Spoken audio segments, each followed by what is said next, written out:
We will rise forever.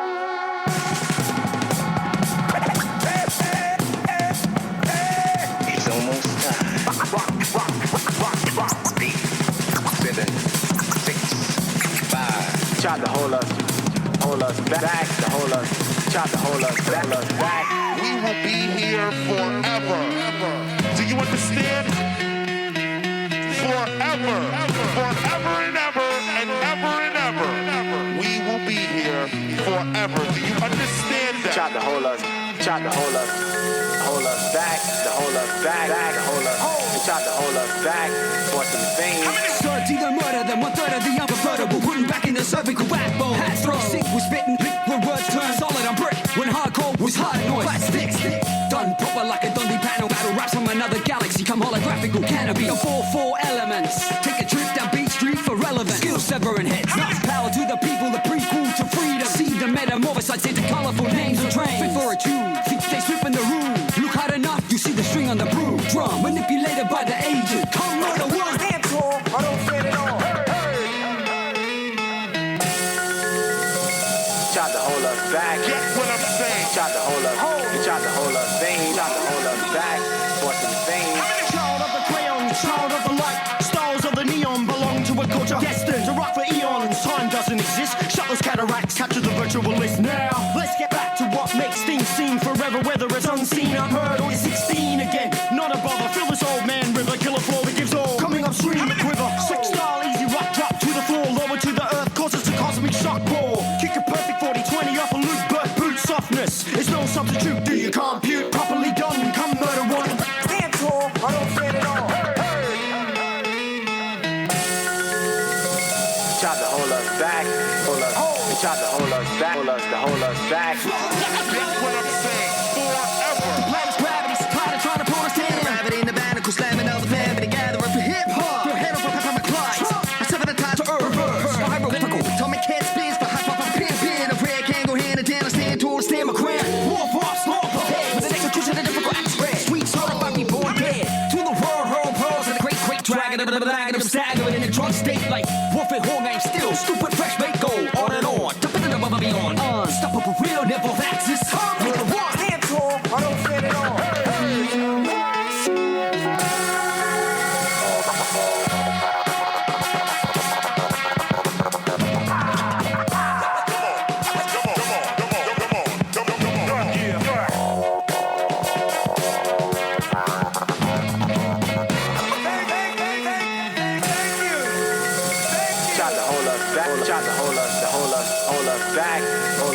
Tried to hold us back for some things. We will be here forever. Do you understand that? So, yeah. Jim Turvey, Ty Coling, welcome. Shannon, Jim. Hi, Ty. Hi, Shan. The two most serious men in Australian skateboarding. Wow. What an accolade. Yeah, thanks. You know what's so funny hanging out with you two? Before the podcast, I can't shut you the fuck up. And then as soon as I hit record, it's like crickets. Jim. You started recording like 5 seconds ago. Exactly. I don't know. You need to talk more. Well, I was asking Ty what his first photo in a magazine was because I had this old photo of him from from one of Andy Mackenzie's zines from Thug that I immediately took, and it's at Manly. But you said that you'd had one around the same photo had also been in Free Surf, a zine or something. Is that right? It looks like it could be the same photo. A bit hard for my eyes to see. Right. But it would make sense, yeah. Yep. Manly, first street park in Australia, I think. So what was the Curl photo? Park. Describe the actual trick. It's like an indie nose bone over the hip, right? Is that correct? Well, back then it'd be a frontside nose bone. Indie would be backside. That's true. Yes. Oh, yeah. No. I can't believe I said that. I'm usually really fussy about that. Was his knee tucked or was he stink bugging it? No, he's in a good posy. Please. Yeah. I know, I shouldn't even question that. But No, he looks. I seen him stink bug. He did this trick once ages ago and he stink bugged the shit out of it. It was like a caballerial heel flip indie grab on a vert ramp. And he stink bugged it. And he stink bugged it when he grabbed the indie. Just saying, Ty. Correct. Many flip indies on vert, they don't always require to be tucked. Hey, listen, I'm not judging. Hey, Tuss did some of the best ones ever and they weren't tucked. Yeah, Tuss can do whatever the fuck he wants. That guy. Is he valid. skating? Were you telling me that he's skating again at the mega ramp down in Melbourne or something? I don't know if he's been skating Mega or he's been skating Paran recently again, though. The new Paran? Yeah. How do you rate that skate park after going there? It looks amazing. Oh, it is amazing. I skated it. I was saying the vert ramp looks amazing because I didn't skate that. The vert ramp looks perfect. And crew skating it, we're making it look perfect. And the street park's super fun. It looks really amazing. fun. Yeah. So did they stay true to the old vert ramp and make it metal surface? Yeah, it's all metal. Because it looks brown in pictures. And I was like, is that wood? Yeah, no. Definitely not. I thought the brown, like before, was sort of from maybe rust, but I don't think that's the case because it's pretty brand new and it's a brown of sorts. And yeah, I'm not sure of that. Why? But yeah, it looks amazing. Looks perfect. No bumps, nothing. Looks really good. I love how they've put like lighting under the handrails and stuff. So when you skate at night, have you seen that, Jim? No. I'm just imagining. I was going to ask if they've put that big. Remember the really early one? There was that big on the brick wall next to it. There was that skate safe, kind of like a painting of like someone wearing pads or something like that on the old sign in the 80s. Yeah, that building's. I think that got knocked down now because Vert Ramp's in a different spot Okay. now, and that's the street where the old Vert Ramp was. Oh, right. Like, So it's completely, the configuration's different as well. Yeah. Oh, right. Okay. Yeah. Moved it. Yeah, when I had Simon Bogolo on the podcast, he was saying that for convict skate parks, they kind of regard Paran as one of their like milestone skate parks. They feel really proud. Like, they feel proud of all their parks, but that one in particular, they were all like, "We nailed this." You know, they're really proud of it. So Fair enough. It's great. and also, that skate park, the original one, there's a deep history in Australian skateboarding there, right? Proper. Yeah, for sure. Sick. But anyway, listen, this episode is the last episode of the year for THT. It's a bit of a wrap-up episode. It's something I've been thinking about and just want to spend some time with two people I really admire and respect, and also had a deep involvement in the podcast this year. So thank you, gentlemen. And we're going to just talk about some stuff. I've got some notes actually. Got a whiteboard here. And we're going to go over some thank yous for people and sponsors that have been involved to make the podcast happen over the year. I want to talk about the Good Push, which is a suicide awareness initiative by Nathan Keeley from Newcastle. Also want to talk about some of our favourite episodes of the year and SOTY predictions, Thrasher SOTY, not Slam SOTY. Maybe we'll talk about the Olympics and also Hayley Wilson turning pro. I feel like it was a pretty special moment recently. I want to talk about the Bunt Jam event because Ty, you went down to that, and I think it was a pretty unique event as well for Australia. I think so. Definitely for Australia. Yeah. Yeah. And this is random, and Jim laughed at this when he's seen it, but I want to talk about why symmetrical egg-shaped boards that are wide with short wheelbase are so on trend. I've got my theories because I'm riding like the widest board I've ever ridden at the moment. It goes so sick. Yeah. Can actually flip it. Yeah. Anyway, so you guys want to add anything to the list? No, I think we can freestyle it. Yeah, I think so. But thanks for having us, Shan, and thanks for doing a great job of the podcast. Definitely. I think it's a valuable contribution to the scene and everything you do, people you try and reach out to and get on. I think it's super valid. May it continue. Thank you, brother. I appreciate that. Because a lot of hard work does go into it. Oh, well, I was just going to second that and say, yeah, you've definitely helped me pass some kind of quiet hours in a really enjoyable and an informative way. Yeah, this year for sure. Thank you, brother. I appreciate it. And a lot does go into it. So I do want to take the opportunity to thank a lot of the people that have been involved over the last year especially. So obviously Ty Coling and Steve Tierney have been very integral into the production of it in various ways. And I kind of regard Ty and Steve as part of THT, and also Jim Turvey has had a lot of involvement this year as well, not just lining up guests, but giving me a lot of creative feedback and sometimes direction with content. Big shout out to Deaf Wish Cast, Sydney's original hip hop act, for giving me permission to use their song Forever as the intro music. the companies that have sponsored the podcast, especially now that we've gone into the visual aspect, and they are Cockroach Wheels, Convict Skate Parks, Belmont Coffee have contributed, longtime sponsor Crush Organics CBD oil, and just recently BREATHEEZE nasal strips. Thank you. And I definitely do breathe better with those things and sleep better. Also, all the artists that Steve Tierney has been arranging for the visual episodes, they've just been amazing. And thank you. It really brings such a depth to the visual aspect of the podcast, and I want to keep that going, and also support the arts. Also, all the guests that have been on, like this year, it's just been such an interesting year. I've actually had some guests that I regard as, like on my bucket list guests. Chima Ferguson was definitely a standout, but also outside of skateboarding, one of my favourite musical artists of all time, and he's Australian. It was Tim Levinson from the hip hop act The Herd. He goes by Earth Boy, and for me that was just a real special moment having him on, and he's got a real purpose in life, that guy. Also, everyone that listens, and I know there's regulars out there, and so if you're a regular listener and you reach out to me sometimes, I love that. Thank you for the feedback, and thanks for listening regularly. Some of the stories I hear of people and where they listen trips me out. So I have a lot of people saying, like, I'm a labourer and I'm on a construction site all day and I listen to it then. Or I've had one girl, she's a tree planter and she's out in the forest just planting trees all day and listening to the podcast. Like, it's a trip, dude.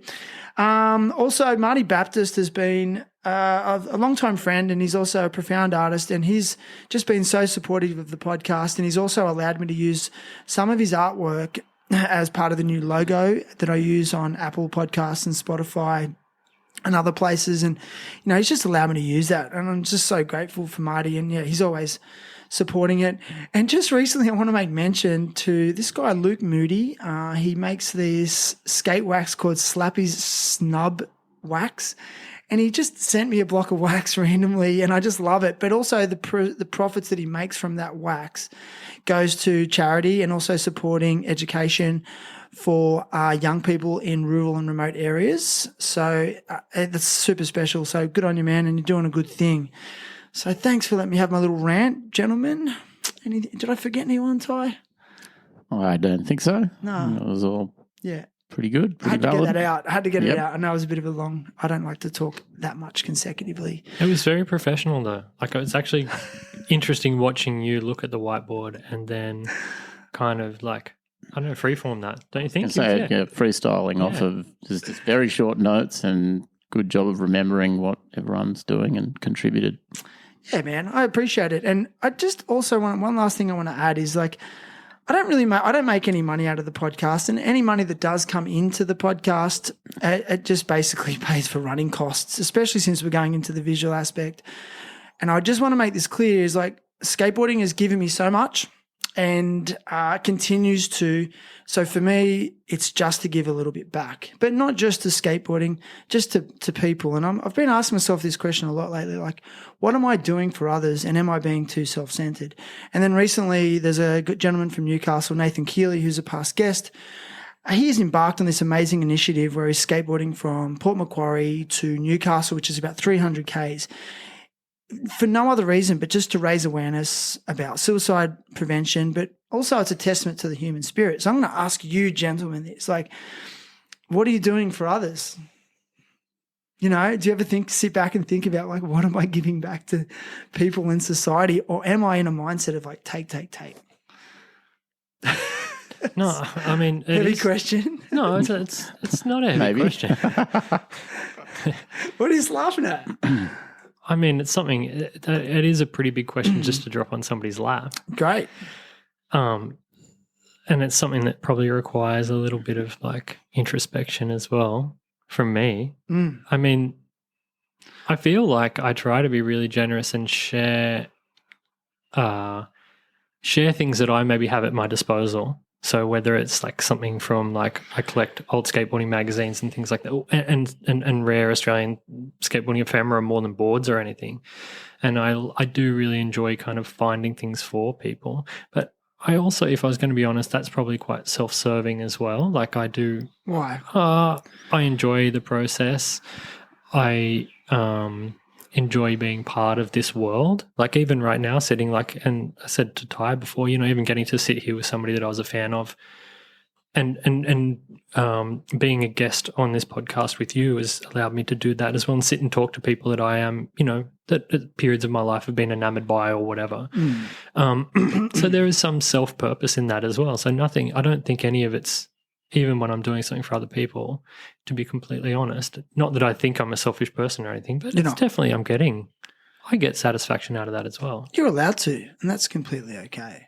And I know I did drop a heavy question because I'm going to back you by saying I believe both of you are giving back in various ways. Like I want to tap into Tyres coaching of young people, young skaters. I mean, that's profound. Yes, I know there's payment involved, but it's still an endeavour that is serving and supporting others. Do you think that? Yeah, definitely. And I think the angle which I come at it from is like, it's great to try and, show kids tricks and that sort of things and how to skate and give them ideas for skating. But what really does it for me, maybe that's self-serving, but what I really get out of it and want to give to it is try and guide them, also give a bit of guidance along the way, just in life and their journey and with skating, but also a bit with life too. And just because, like, realistically, I never had that sort of guidance when I was younger, and that's fine. I love finding my own way, and that was all part of it. And this could be delusional old man talking, but it seems like there's just so much going on now with internet and activities that people can do. There's so much available in the world, and to maintain a sense of focus in all that, just to really try and be a part of that and assist that focus and nurture that and get the best out of them. And as Bo Mitchell actually just articulated very simply to me the other week, who's the Skate Australia national coach, he was like, I'm just trying to get them to be the best person that they can be. And I back that too. And a lot of the coaching stuff I've read, like sort of psychology, philosophy stuff, teachings and things that I've come across in the last several years of looking into such things, that's what it's about, like trying to bring out the best in yourself and also with others.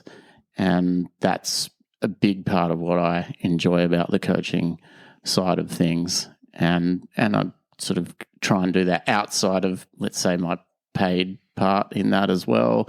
Just being at parks, if I just talk to people that I know or don't, if there's opportunities there, try and just a little tidbit here and there maybe, and it might be a trick or it might be a little something else, lifestyle or whatever. And I'd also like to add, like, if all this comes adds more to being a self-sustaining lifestyle, what I aim to do with that, with all of that, is do some, I guess you'd call it pro bono coaching to kids who can't afford stuff and maybe don't have the ability to tap into a program or something like that through Skate Australia, but to be able to reach out to underprivileged kids. I was having this discussion the other week. It's like, what would you do if you had, if you won the lottery or had heaps of money? And I think that would be one thing I would do, like maybe try and set up, a foundation or something to help kids be able to go through, let's say, the professional competition cycle, and they can't afford it. And that's a big divide, I think, at the moment, because a lot of it's self-funded for so many people, not just in Australia. And it is like that for a lot of other sports as well, not just skating or action sports, but in many traditional sports. You have to self-fund yourself, I've discovered, for a lot of it. So to maybe help kids who are underprivileged to be able to do that, who've got the talent, but they don't have the means to be able to get around to, like, world global qualifiers and things. And I think that'd be a really cool place to take it. Yeah, and I think you both use the word satisfaction.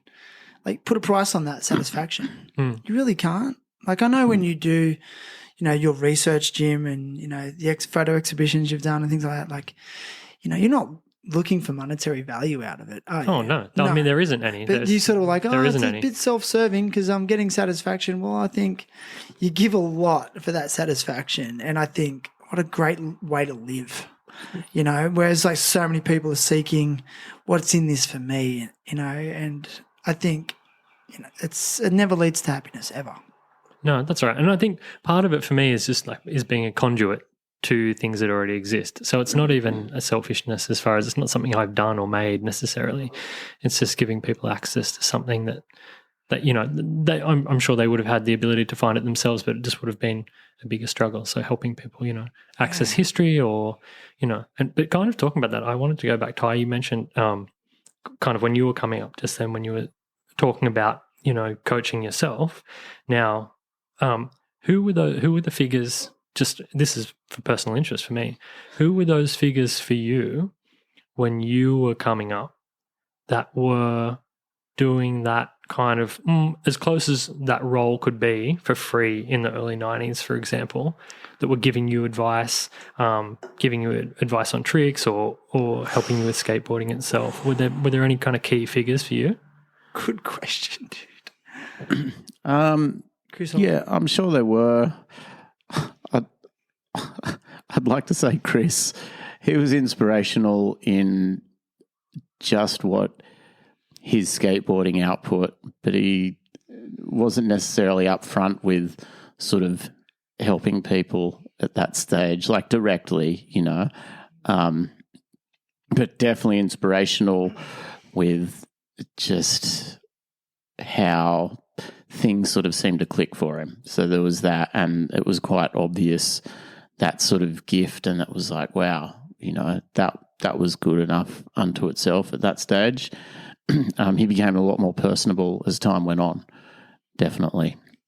I guess Mick Mulhall was good through that time for sure. He was always around, being through vert skating and stuff. Obviously, the vert ramps were pretty much focal points at that stage. Who else then? I don't know, because the older guys, most of them who were around, weren't that much older, particularly in hindsight. They seemed a lot older. It was like 4 or 5 years difference, but now that's like nothing, relatively speaking. So everyone was just all in it together in the mishmash, really, and it was very territorial, kind of a bit more so back then, and that didn't necessarily mean it was nasty or anything like that, but there was very much like kind of you had to hold your own in sessions, which was an interesting thing. It definitely taught you how to snake and have to, barge it to get a go, because it was pretty ruthless back then. And I guess you used that energy from everyone to push you, Yeah. But there certainly wasn't a lot of direct help and guidance, like verbally such along the way. I remember being a bit inspired by Dave Evans. I remember him going, I wouldn't mind, No, he was just a bit inspiring because he was really good at skating in those years, and just he sort of put hype out there as well as being an amazing snake, like incredible. All the Cronulla guys were like really good at snaking on vert, but it kind of pushed you, as well.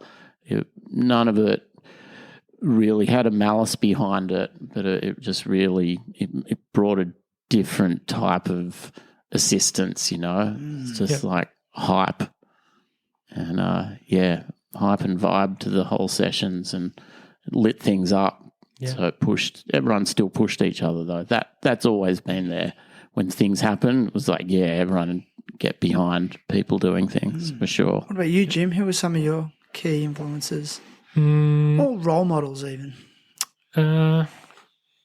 in Newcastle, this guy who I'm still friends with today, he was one of my cousin's best friends. Is this guy? He lives in Norway now. His name's Brett Peoples, and he was just like skated with my older cousin, and he was kind of when I started skating in town with all the older guys, he was kind of one of those people I kind of maybe because I already knew him, I kind of had a bit of a pass. So as a Grom, I kind of skipped that process, kind of got to hang at the spots with everybody already, and got to meet people that were already established in the local scene.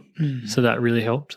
So, and my cousins as well. My cousin Tom and Jack, which is probably the biggest influences, I think, to this day, like as far as both surfed and skated.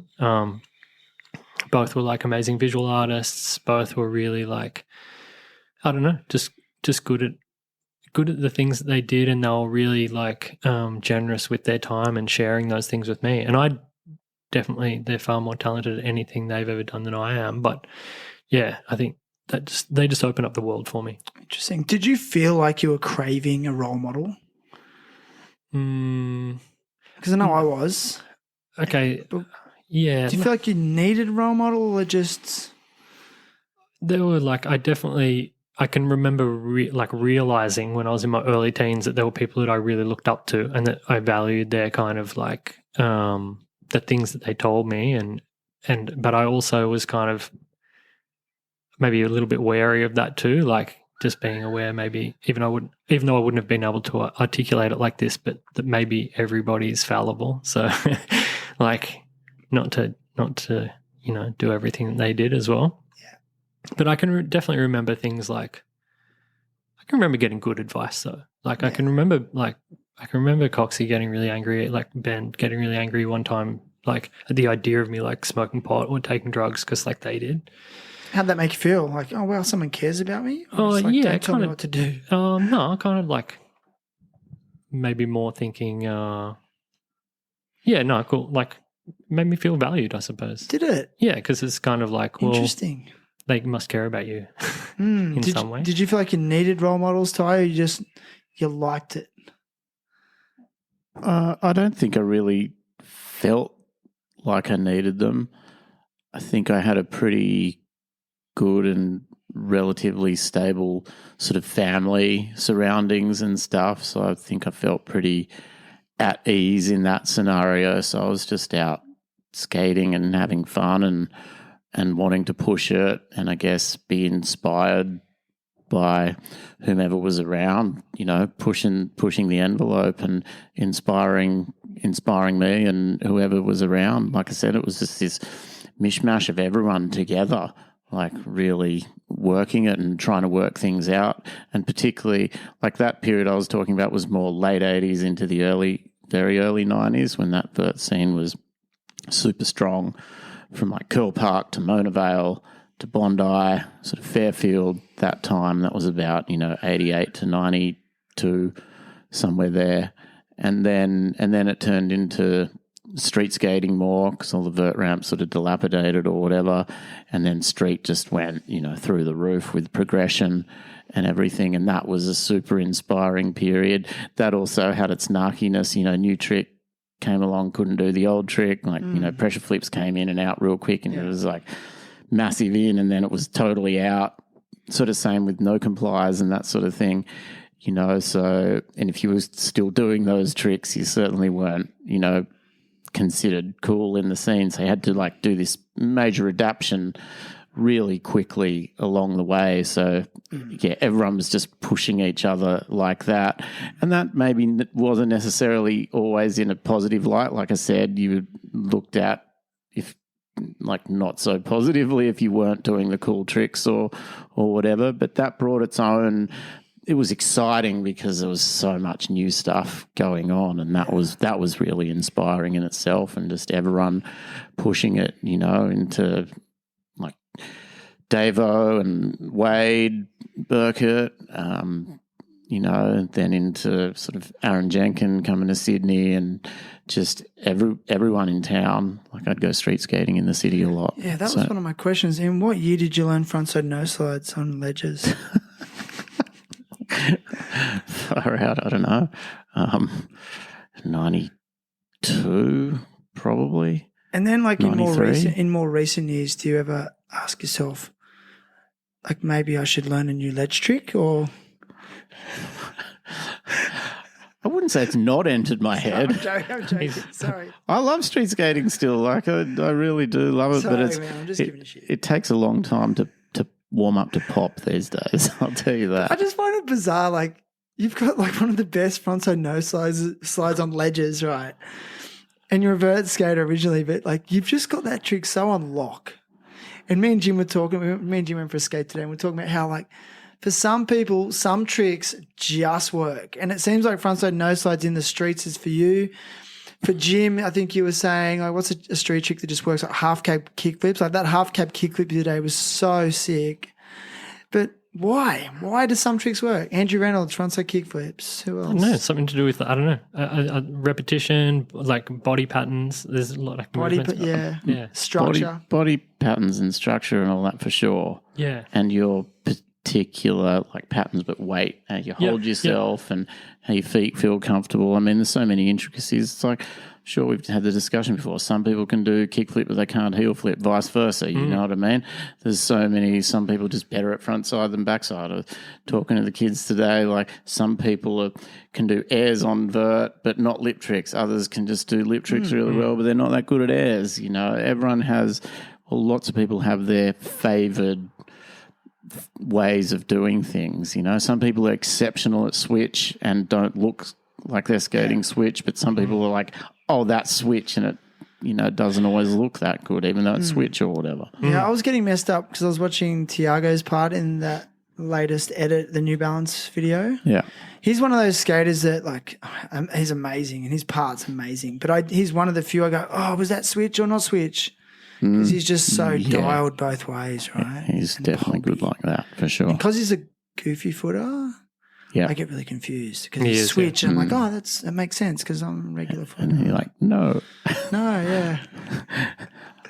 I just want to clarify too, I grew up for the first few years skating street. So wait.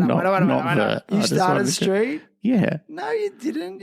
Did you? Bondi? There was barely any vert stuff. I skated street for years. Okay. Well, the just want to clarify. Streets of Bondi or just the city? Yeah. Or you hit in the city? Bondi and the city. Yeah. And my local school, What Wallara School. Wallara, yeah. Yeah, Wallara Public. Martin Place Pyramid Bank. Yeah, Remember the pyramid. The structure, the pyramids on top. What was that called? I was trying to tell someone the other day because they're like, oh, we need to make, like, you know, there was this, like they heard about this bank in Martin Place. I'm like, yeah, that was the metal pyramid bank. Yeah, my mum was friends with the artist who created that. Oh, shit. Yeah. Who was the artist? Who was it? That slips my mind at the moment, which is bad. Because we were speaking about it the other day because Yeah. you said the same thing to me, yeah. Yeah. It was so epic, and it's like forgotten by people. Yeah, totally. It's like they never knew it existed. Like Wally's off the side of it and all sorts of things. And it was quite steep and slippery. It was super steep, yeah. And that thing got skated so heavily. It had like all these little indentations like in little it. bullets, like from people's sure. like trucks, you know, the wheel nut. And tiny wheels, like jamming into it the whole time. 39 mil wheels. Hammering that thing. How do we do it? Just want to talk about the good push again really quickly. I told you about Nathan Keeley's skating. Just like I've got to mention something. He started the good push about, how long ago was it, Jim? I don't know, last year he was... I thought it was early this year. I don't know, I thought he's...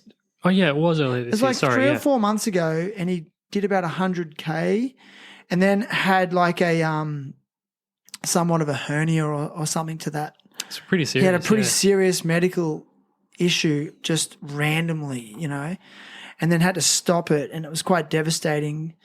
And to his credit, he has restarted it, and it's day 4 now, and he restarted from where he ended, and it's still approximately, I think in total, it's still like 250 kilometers of pushing. Yeah, I think he's done 200 kilometers already on this trip. Yeah, already, yeah. And so it's amazing. And he's, anyway, so just again, like that human spirit and of never giving up. It's just like the epitome of what skateboarders are, right? Like you keep going until you land. It's such a metaphor for life and Resilience. So, just resilience. And I just think that example to people alone is like, okay, I started this thing. I did have a major medical issue. I'm doing it. I'm going back and I'm doing it. So respect. It's great. Definitely. Yeah. So we need more of it. He's a lovely guy too. He is. Keely, yeah, a really good guy. Yeah. Yeah.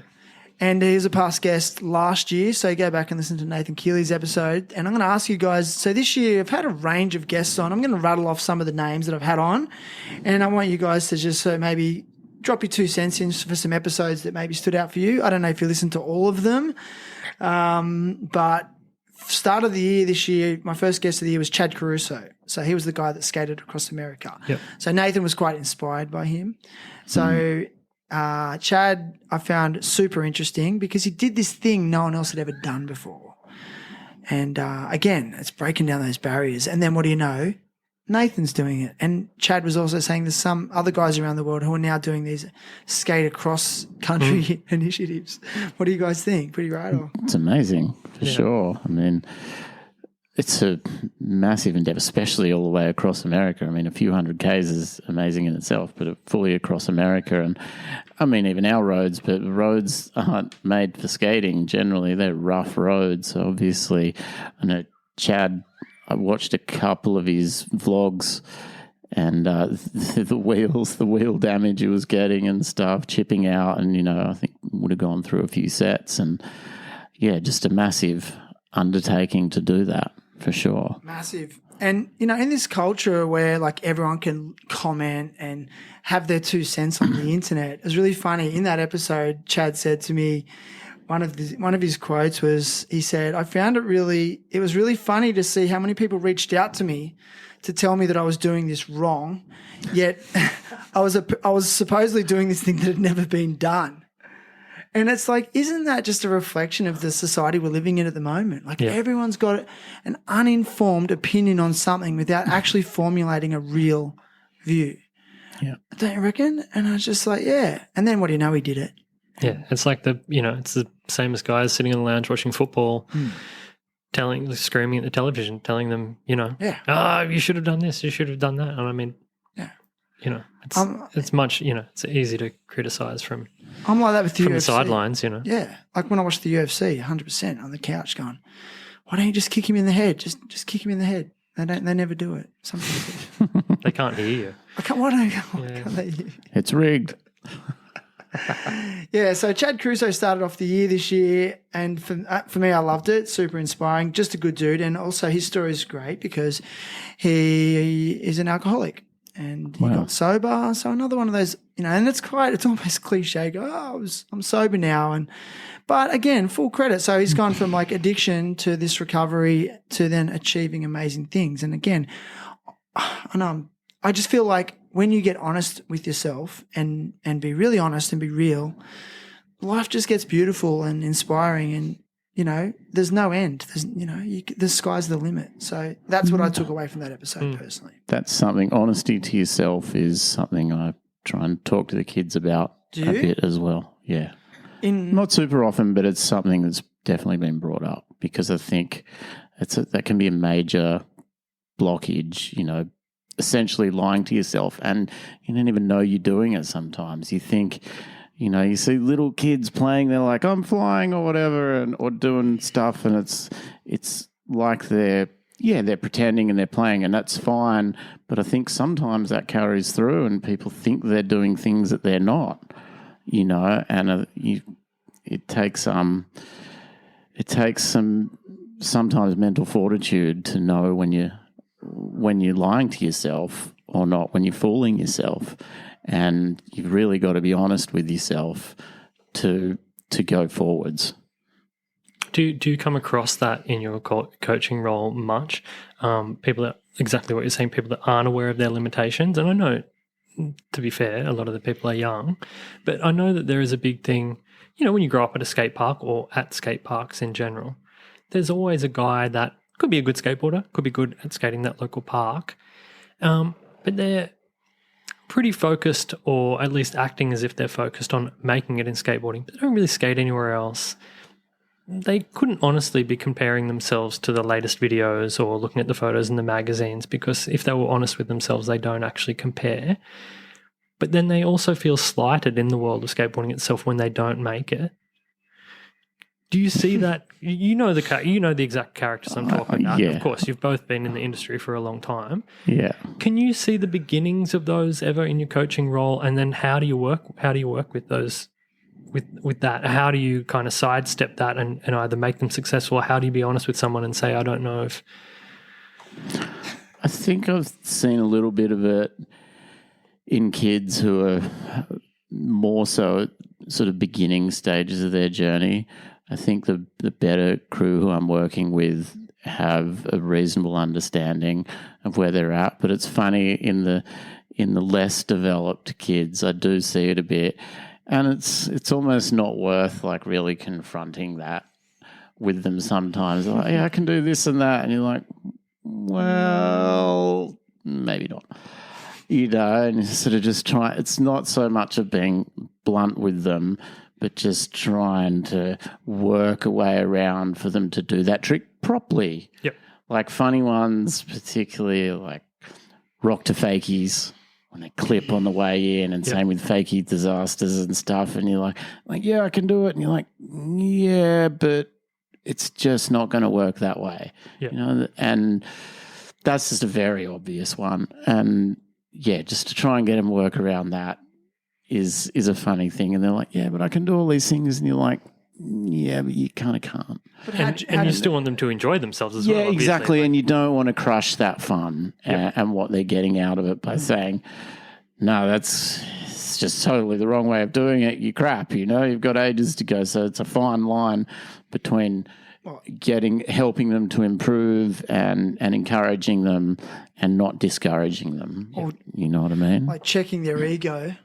And there's a bit of ego checking in there as well, happen, because it does, but they're kids and they're so young. You're so young, you're just like da da da da da, you know. And you had your ego checked when you were young by the older crew. Yeah, if you were getting too cocky, you were put in your place. Kids these days are not getting put in their place. I could be wrong, but I think there's potentially a bit more fragility out there these days with so much mollycoddling going on, you know. So I think that's an interesting challenge in it, trying to work with that and around that and getting good outcomes from that point, you know. And that's its whole own challenge, and each kid is different as to how you tackle that. And that's what I enjoy in the coaching space, to be able to work with each kid individually and come up with solutions so you can work through that, keep them encouraged and inspired, you know. And that's the craft right there. That's the craft. Definitely. Yeah. Sure, sure. Firm and fair. Yeah, but I don't think you're doing a kid any benefit of by mollycoddling them. I really don't. Sure. I don't think you should be wrapping things in cotton wool. Like, I think there needs to be some tough love. I think there needs to be more tough love. But also I think, especially with young men, they need strong role models who are putting them in their place in a way that's masculine and kind. And I think we have a responsibility to do that, because it's not happening enough. And there's a whole generation being raised by single mothers, and full credit to single mothers, but there needs to be a balance. And I feel like we can be male role models to young boys without being their fathers, and they need that as well. And fathers obviously have the responsibility to step up and be the primary role model, but the research shows that other people in that child's circle are just as important to their development and learning. And that's all I'm going to say. No, definitely that. And I think when I try and do it, I try and use humour where possible to try and lighten the mood up and still get to the core of things as well. And not just be like harsh down the line, you know what I mean? And I'll tell some truth, but try and, you know, use a light tone with it. And that's where you're good at it. Like, it's questionable if I'm good at that as a teacher. I think I've softened a lot especially as a teacher. But yeah, you are exceptional at it. I seen you with Taj Wolfenden the other day, coaching him. I seen your approach to him. It was like this subtly relaxed yet very concise feedback. There's the craft. It's like he's a craftsman. Anyway, sorry, keep going. So yeah, this year I had a few other amazing guests like Jed Smith. He is the co-host of the biggest surf podcast in the world, Ain't That Swell, and also article writer for Stab magazine.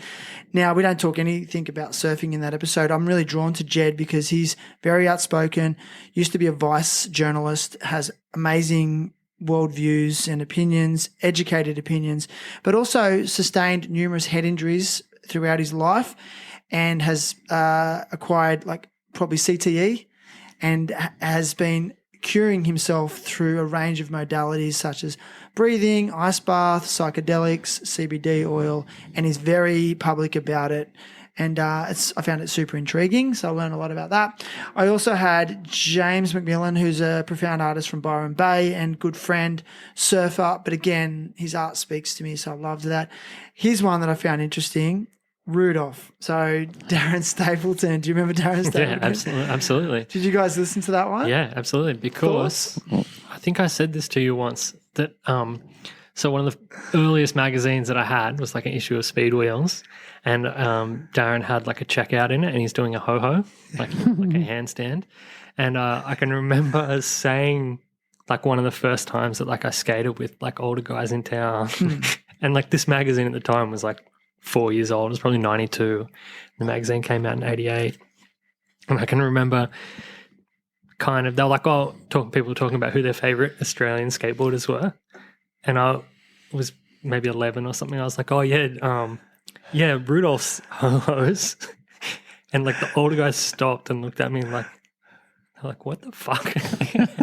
How do you even know? He would have been 7 when that magazine, like when that guy, and I was like, and I just remember getting roasted for saying, not because of Rudolph, not because of Darren at all. Because you knew the history. Well, just it was also like, it was kind of like pressure flip, no slide, like no slide, crooked grind, no slide era. And then like we were having this serious conversation. I name dropped like Rudolph doing a ho-ho.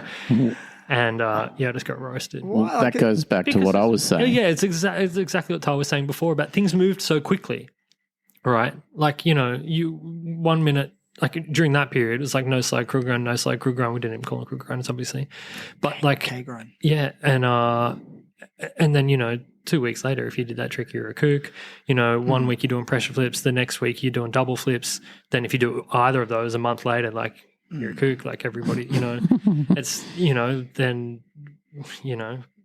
just everything was so rapid. The progression was so rapid. You had to really be on your like A game the whole time. But it was just so exciting. So, I mean, I wasn't even bringing up, this would have been, it would have been more than 92 because Questionable was definitely out. It was further than that. It was after Tim and Henry's Eve, and it probably would have been between virtual reality and secondhand smoke. I date a lot of things using the Plan B videos. I don't know if anybody else does that. Questionable for sure.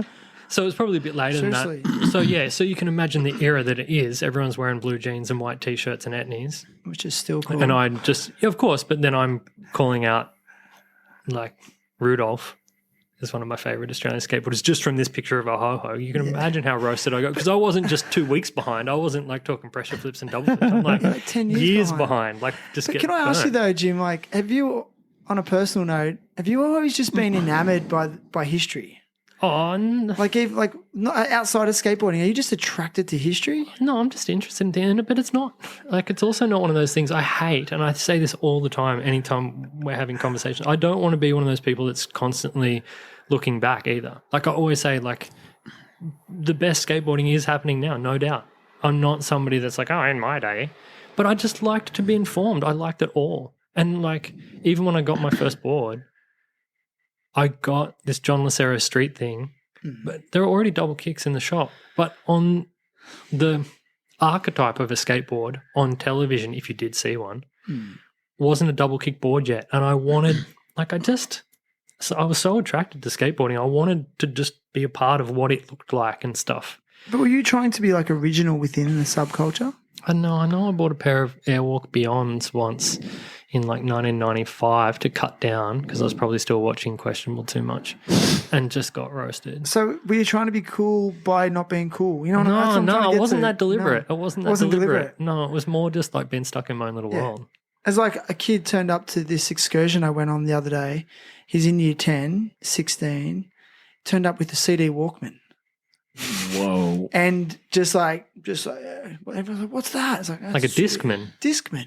It's like a CD, you know, those old, Yeah, of course. you know, it's like this big square, and he had it like clipped on his The belt. biggest lie ever And it was told is just when a they big- have the anti-shock thing. Yeah, Like that just didn't work. it didn't work. Like they skip. I know, and it was like, and we were just, me and the other teachers were cracking up because we remember literally having them when it was all you had. Yeah. And it was just this, was it an attempt to be like, hey, I'm so retro, like, or was he just genuinely like into it? I don't know. You have It to couldn't have ask been him, for the yeah. sound quality. Couldn't be for the sound quality.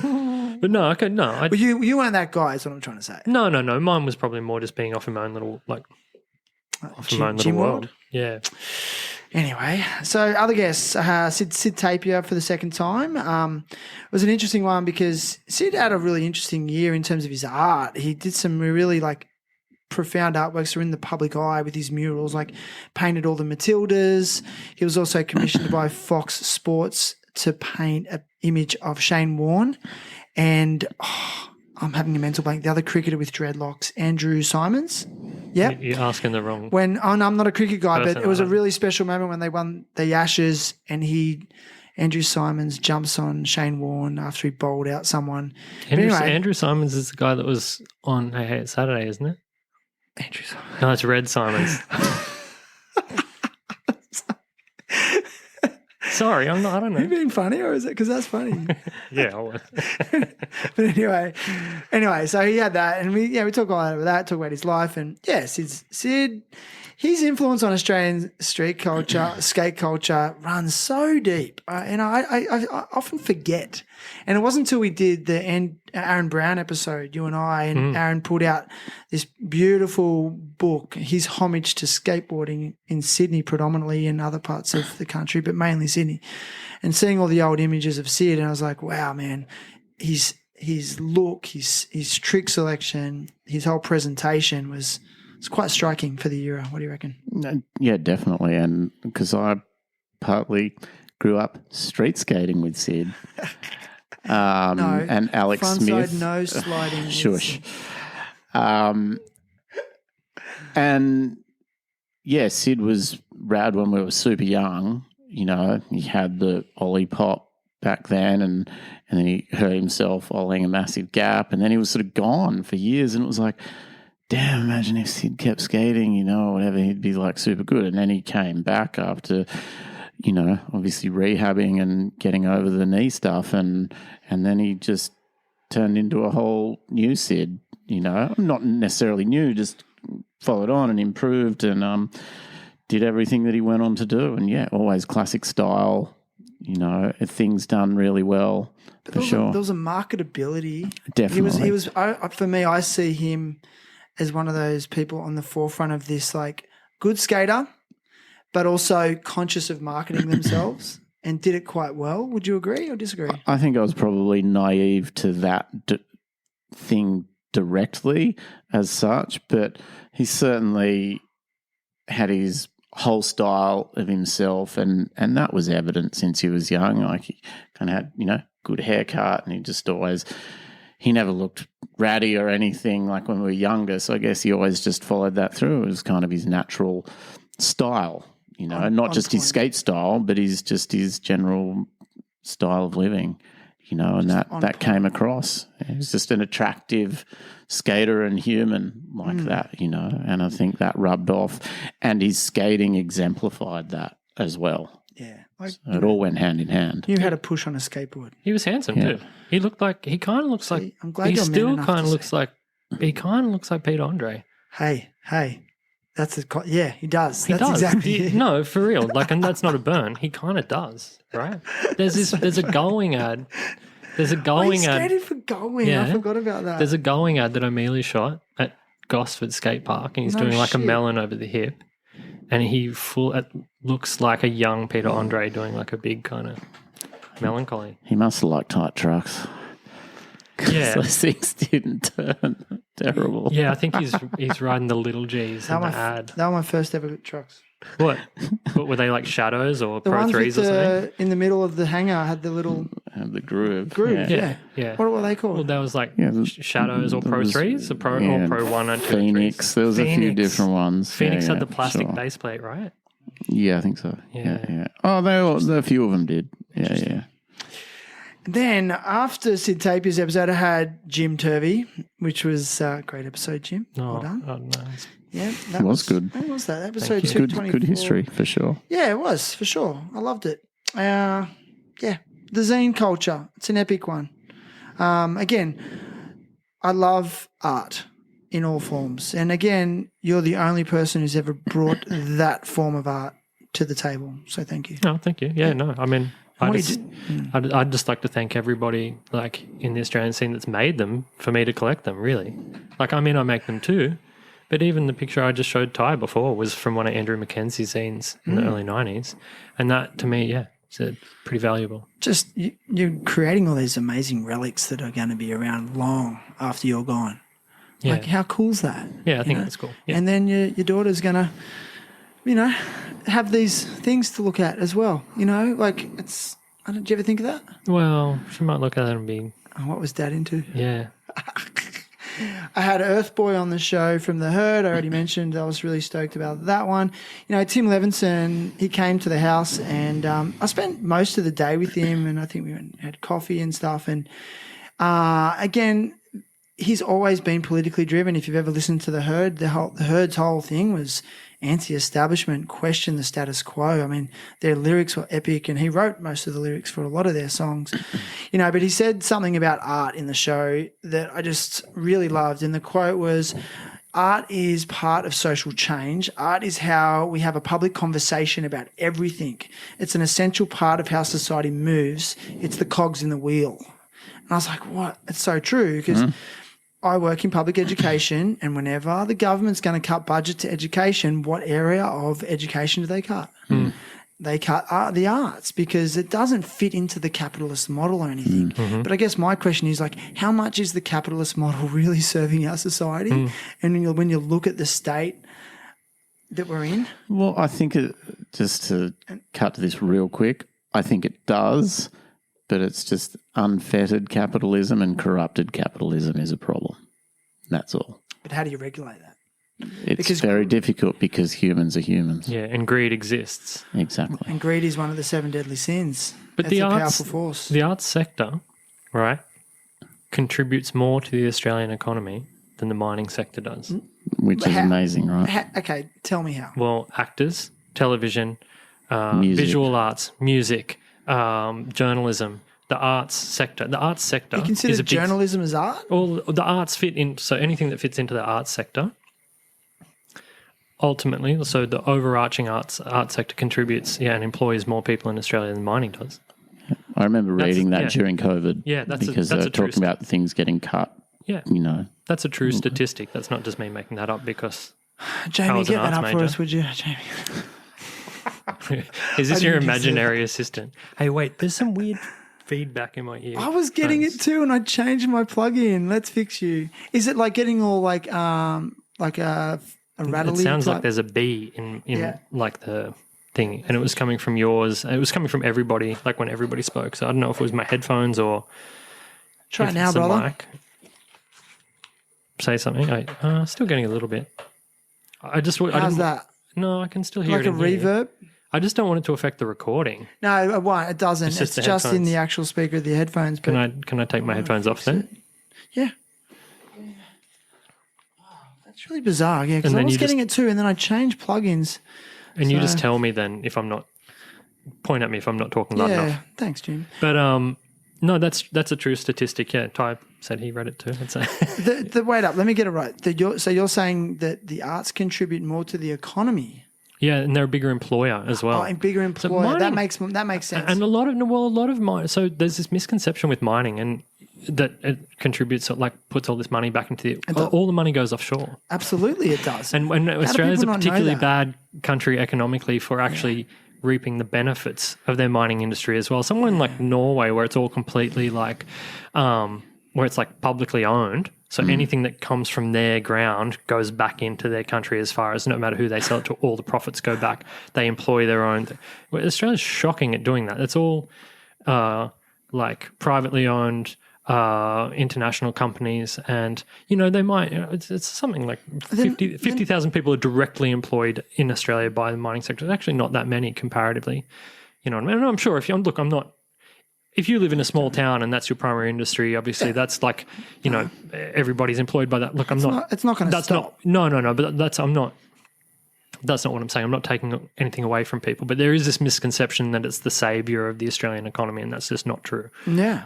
And we're selling it dirt cheap, and we're not taxing these companies, and like the money is and just raping and destroying the country for ultimately no. So have you noticed that your gas bill is through the roof? Do you have like natural gas? We have a gas. Have you seen? Have you just noticed that your gas bill is really high? Yeah, I've kind of felt like it always has been, but yeah. Because we're selling all our gas offshore at dirt cheap prices, and then the stuff that gets kept here, it's become a limited resource. So then we pay exorbitant rates for our own gas. It's kind of ridiculous, yeah. Yeah. Do we want to keep going on this tangent? No, we don't need to start talking about the politics. No, we don't. We'll leave that to Joe and the others. Well, I'm just making like I think it's okay to make observations from what I'm noticing, and I'm noticing that my gas bill is the most expensive I've ever seen. Yeah, but so then I researched it and looked it up to go, why is that happening? And that's what I discovered. I think Ty's right. I think we can. I think it's one thing for us to touch on the topics, but we don't want to get wrapped up in I think or at least one of the things I enjoy about being a co-host or being a guest on your show is not that it's not our job to solve these kind of like earth like I never once said that. No, I'm not saying that. I never once said that. No, I know. I said speak from your personal experience, and that was my personal experience. Yeah. But no. What I'm saying, like I said earlier, I love talking about that stuff in my private life, but also I'm here to I was excited to come and talk about skateboarding and the shows that you've done this year and touch on all those things. So I don't want to get too sidetracked away from the things we're passionate about. Yeah, I didn't bring up the topic of mining. I know I did. I'm sorry. Yeah. So anyway, but I was talking about the arts, not mining. That was but I mean, we're also living this experience, and I know other people commentate on it, and there's a lot of negativity out there in the world, and people talking about negative stuff. But I feel that, and I rarely bring those topics into the show. Oh no, yeah. But I also see a society that is complacent to the point of being complicit. We are, in my opinion, one of the most complacent societies in the Western world. We lay down and we roll over at the drop of a hat out of fear of losing an amazing lifestyle, which we have, but it's getting eroded, and you only have to literally speak to your neighbour next door who can't afford to pay their rent, more people living in vans than they've ever had.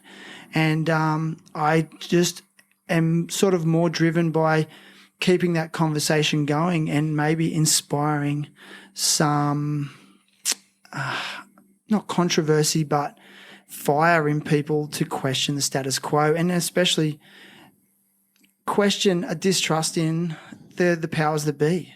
And I'm not militant. I've never have been, and I work for the government. So I'm just kind of sick of it, if I'm straight. Yeah, I think that's fair enough. And I think, look, when you're saying about lighting a fire inside people, and in complacency, look, I would, as far as for my person, the way that the journey that I've been on, I would hate to think that I've ever been passive, as far as, I've always been active in trying to try and figure things out for myself. And I'm by no means an expert in anything. But, I try to keep informed. And I would like to think that my neighbours, and I don't mean my literal neighbours, but I just mean the people around me, were doing the same thing. But, Yeah, it's true.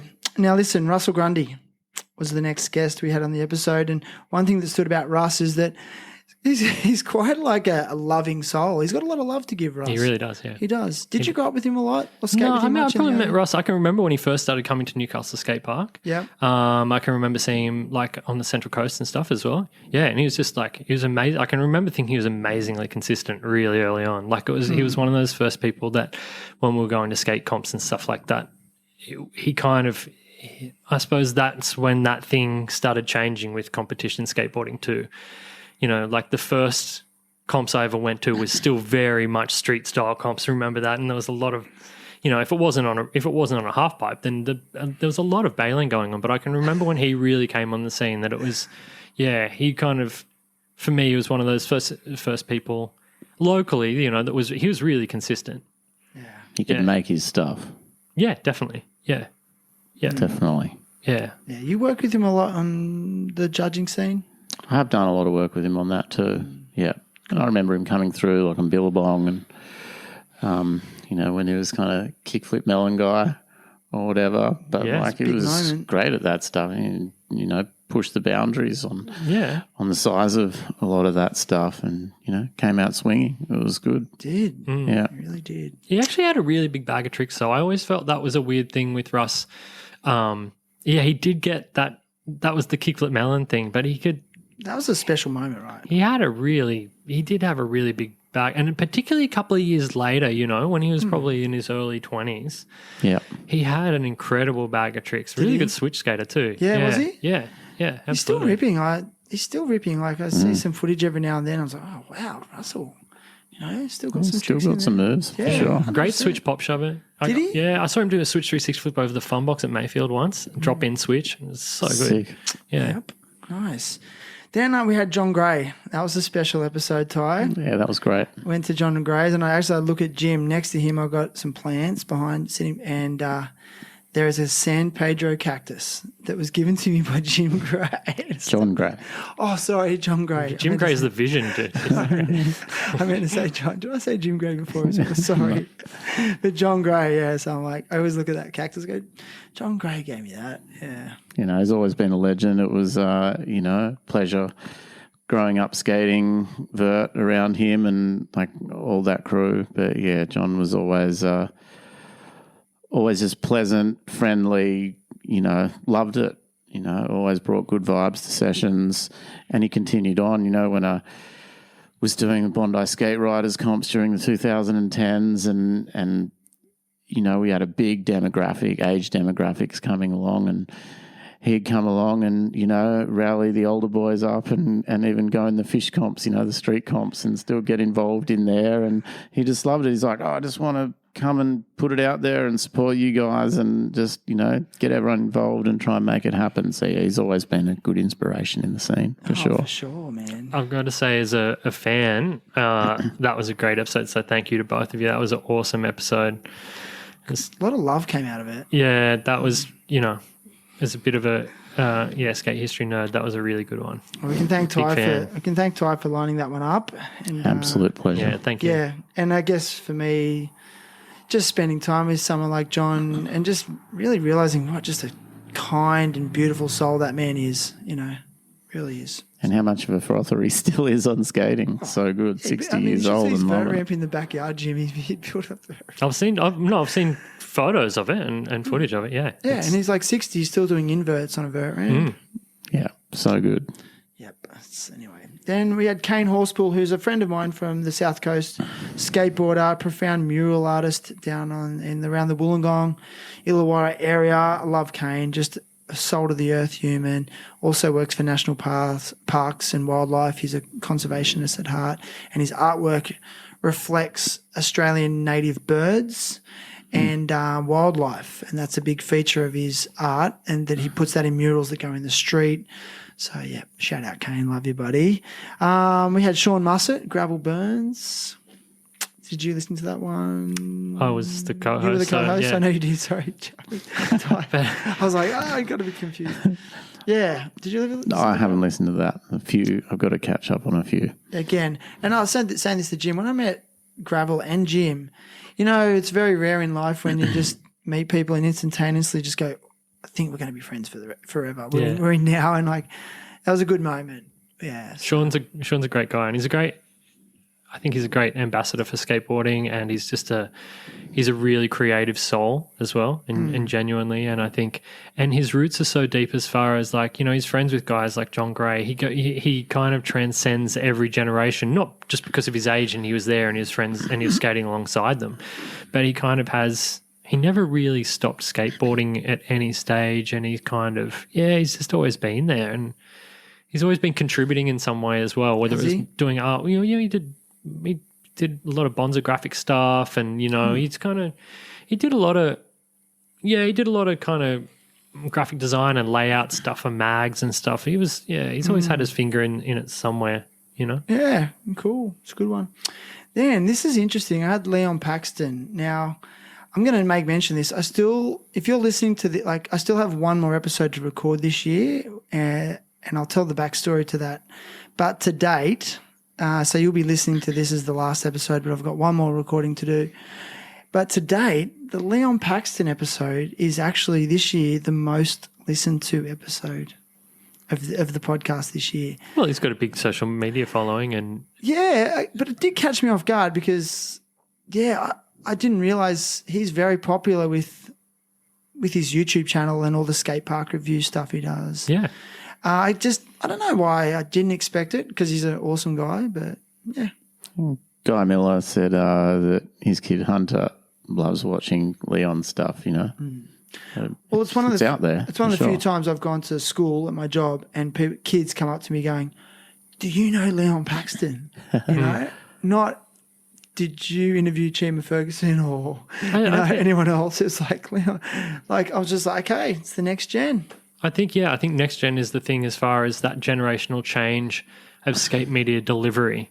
And for the three of us who are, you know, within a couple of years the same age,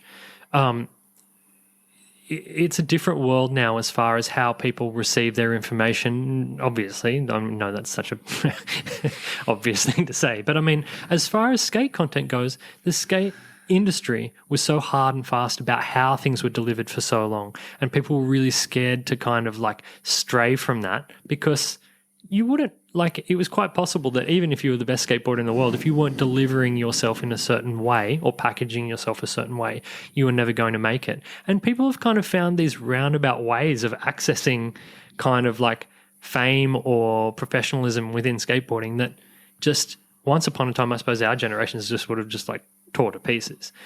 It was also limited access and ability to do that. Yeah, of course. And so the platform, it's just the platform multiple dictates, platforms is so amazing. But just the fact that even people haven't moved with the times with that, like, of course, like it's quite obvious when we say that, of course. Yeah, well, obviously these platforms that didn't exist before, but there's still people that are like, that doesn't count. They're not professional skateboarders. When the reality is, there are YouTubers and like influencers that are making more money than, you know, like a lot of people, most people that ever rode for like Australian companies or anything like that. Yeah, and you're right. Realistically. I 100% agree. And I'm personally still getting my head around the fact that YouTube is a thing, a respected thing amongst the next generation, a creditable thing to a lot of these kids. And a platform, like I agree. It's pretty, get some credibility and fame. I don't know. Because like when we did when I did the episode with Simon Boglow from Convict, Leon co-hosts that one, and we went to the skate park at Glebe, and Leon did a vlog of our day, and while we're at Glebe, like just numerous kids coming up, like, "Oh, are you Leon Paxton? And can I get your autograph?" Or I just was like, it was just, I guess, a bit of an eye opener, yeah. And then like when Leon was filming us skating and doing our thing, other kids kept trying to get in the shot so they hopefully could get on one of Leon's vlogs, you know. Amazing. It's like when Tony Hallam was on Neighbours. Was he really? Yeah. How do you know this? In like 1989 or 1990 or something. I was taking the piss. That's not what it's like. But he really was. Was Toady? No, that was before Toady was in it. Yeah. Now listen, rumour has it you have a Toady tattoo. Who told you that? I do. I do have a tattoo of Toadfish, yeah. You told me that. Oh, I did. You know he's got a Toady tattoo. Well, how would he know that? We just met. No, I'm telling him. Ty, he has a Toady tattoo from Neighbours. Amazing. Why? Like, can I ask why? That's a good question. Should we not be laughing? Should we? No, Is it a no, piss no. take, or are we like? Are we allowed it's a to laugh? mistake. In about like nobody in my family watched Neighbours until I was in about year 8 or something with tonsillitis, and I was home from school and I couldn't reach the remote, and I was like, like just like a pancake on the lounge, and it came on, like after Simpsons or whatever, and I just watched an episode and I was like, oh shit, I want to find out what happens here, and so I watched an episode the next day, and then I probably had a week off school, whatever. Probably milked it after the antibiotics kicked in. But, I ended up watching like a week's worth and I was addicted. And at first my family would take the piss out of me because no one watched Neighbours in my family. And then like they all got addicted too because of me, because it was on. And then it became this thing where like, and especially because like, as I got older and be at uni and stuff, people would expecting me to be into like highbrow shit or whatever. And I'd be like, what's your favourite show? I'm like, oh, I love Neighbours. And people would always get really like offended almost. I'm like, I don't think it's... So, like I like coming home from work or whatever, or skating in winter when it's early enough and you can switch off. It's not. Yeah. I don't think it's like the Phantom of the Opera. Like I'm watching. That's a weird example as well. I know. But so anyway, fast forward years later, and people would take the piss out of me for like Neighbours, and Simon Lydiard, very dear friend of mine, and like amazing skateboarder. At the time, he was dating a tattooist, and I'm, outside of skateboarding, I'm also I collect tattoos as well, and and I think I just joked with her one day about can I get a tattoo of toadfish, and she drew up Toadie's head, but like with an actual toadfish body, and then drew it on my leg. So, can I ask though, in all seriousness, do you feel like it actually brought your family together, and it's actually conjured good memories of family times? The tattoo? No, Neighbours.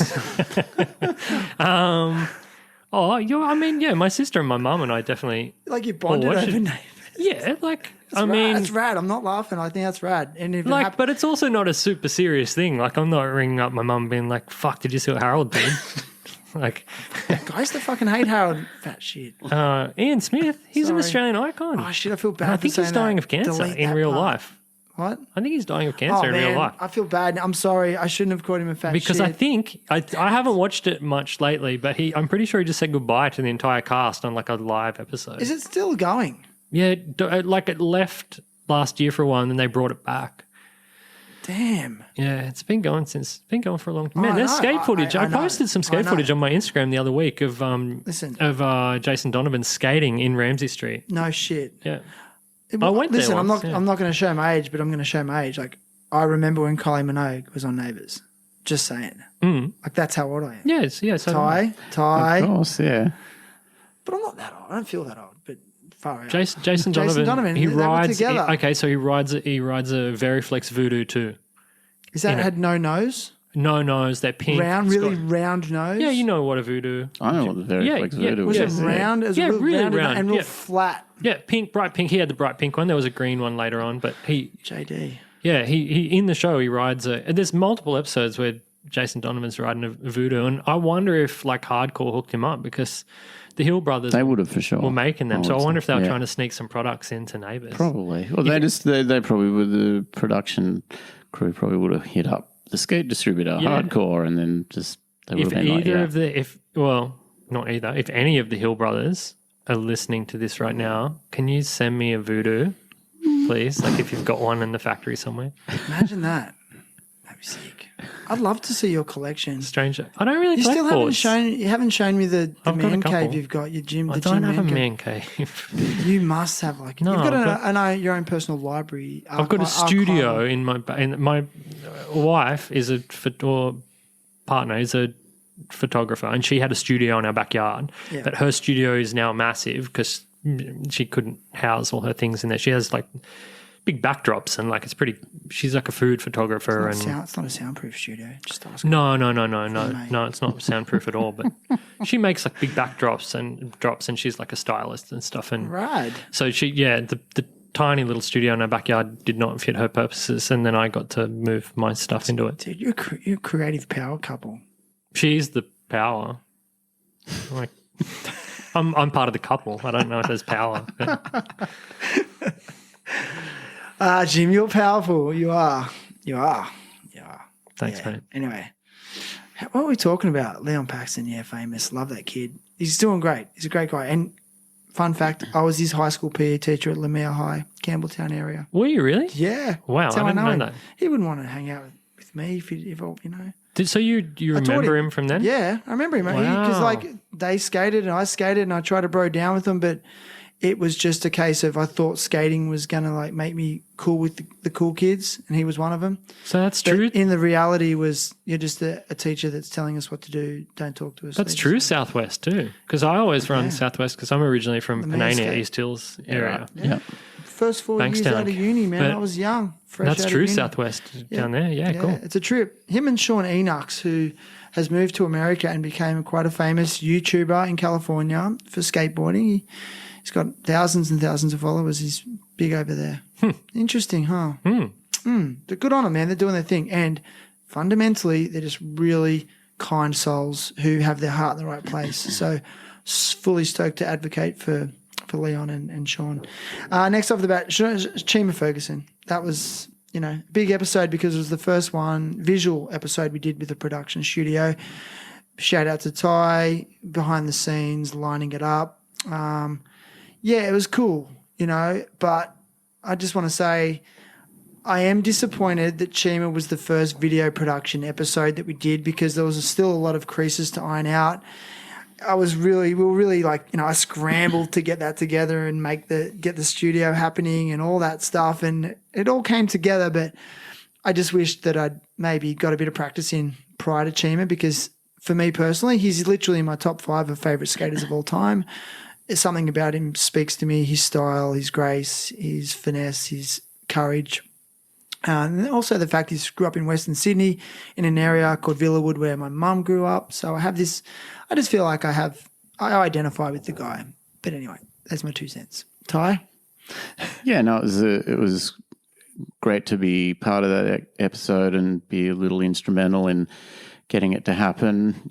Just a little bit of history, not like super deep, like interpersonally with him or anything, but, just through the Juice Clothing days and stuff, and sort of him coming up through that era and everything. So yeah, it was great to have him on and facilitate you having on a lifelong sort of hero idol in skating, and that was great for sure. And just to get his stories out for sure, because in fairness, didn't know a lot of depth about him, so it was good to be part of all that and go through his story. It was good. Great to see his journey and where he's come, and ran into him the other week heading to Melbourne on the plane to go down to the Globe Comp and Bunt Jam and everything. He was heading down to do to the real stuff, real tour and everything. And yeah, it was cool to run into him and ran into him at the airport. He was with Kyle Walker, had a chat to him. He was a really nice guy too. And just good to share that journey with him, Yeah. Definitely. Right, yeah. That's the feedback from that whole reel tour I got from numerous people. They're like, all the reel team, Mason, Kyle, Chima, obviously, Haley, that they just were so friendly and nice. I mean, I'm not surprised, but it's just a common comment that I heard from everyone that had contact with him in some way, how just polite, courteous, and just really down to earth they were, which is nice. Yeah, definitely. I heard that from numerous people. And goes against the old adage of don't meet your heroes, and they were all cool because I met a bunch of them at the Airbnb. Like Ben Ventress was graceful to give us a ride into the city with Chima and Kyle, and stopped by the Airbnb with everyone and, met them all. And, yeah, everyone was super friendly, had a bit of a chat with a few of them. And, it was a good vibe for sure. Good stuff. Amy Massey was an interesting episode. Loved Amy. She's personality, but ultimately just she was super down to earth, super fun to hang out, just like a really good vibe, and really loved skateboarding. And I thoroughly enjoyed the time we spent with her. Then she co-hosted George Richards' episode, and she's funny. and just a character. So yeah, that was another highlight. And again, going back to production, I feel like when we got to the Amy episode, we got the production even better. And I think visually her episode looks amazing. And she talks about some of her skating, and we get some of her skate clips up, and we also get some of her TikTok clips up, and she talks us through them. And that's where I like her unique stories because, she's got a massive following on social media in that realm, and it would be very easy to just stereotype her as like just a social media or a TikTok skater, but she really is much, much more than that. She's a Skate Australia judge, is that correct? Not Skate Australia, World Skate. World Skate, and then that led to being a judge at the Olympics as well. So, yeah, she's got some interesting stuff to talk about. So go and listen to that episode. Yeah, and Amy, I've known Amy for, years longer than before she became proper social media famous, and she's always been a skate frother, Yeah, she froths. And so it's great to have seen her journey play out the way it has, and the successes that she's had as well, and got her own tangents going, and that's the beauty. That's like with Leon, and everyone you can create your own tangents, and she's been definitely masterful at that, along with many others, but she's definitely created her own thing and showed that you can do that, again, no matter if you're a guy or a girl or anything. And she's definitely held the flag up in that respect. So it's great. For sure. And her energy, I think the energy comes across in both her episode and then the episode with George as well. The skate ride energy. You can't fake it, kind of. You know what I mean? You're either just pumped on skateboarding and the world that kind of surrounds you when you're kind of amongst it, or you're not. And you can't really, you can't really pretend because it'd just be boring. Exactly. And I think it's pretty evident that she's, for anybody that was doubting her career or anything like that, because she was, because of exactly what we were talking about before with those different avenues and the way that you get to, or what is professional skateboarding these days. I think anybody that doubted the way that she'd made it, Well, and again, like an example of just the diversity that exists now, and it's just great. Like brings more to the plate, more to the table. Yeah, it's good, definitely. And I love her kickflip catch. She has a really nice kickflip catch. Is someone cooking some kind of like beef stroganoff I can outside or smell something? it. Like, Dude, there's someone in this building who's just a mad cook. I'm always getting rad smells. Yeah, you wanted me to close the window. It smells good. I wasn't sure if it was like annoying you or. Yeah. A beef stroganoff. I don't know if that's what it is. It's making me jealous.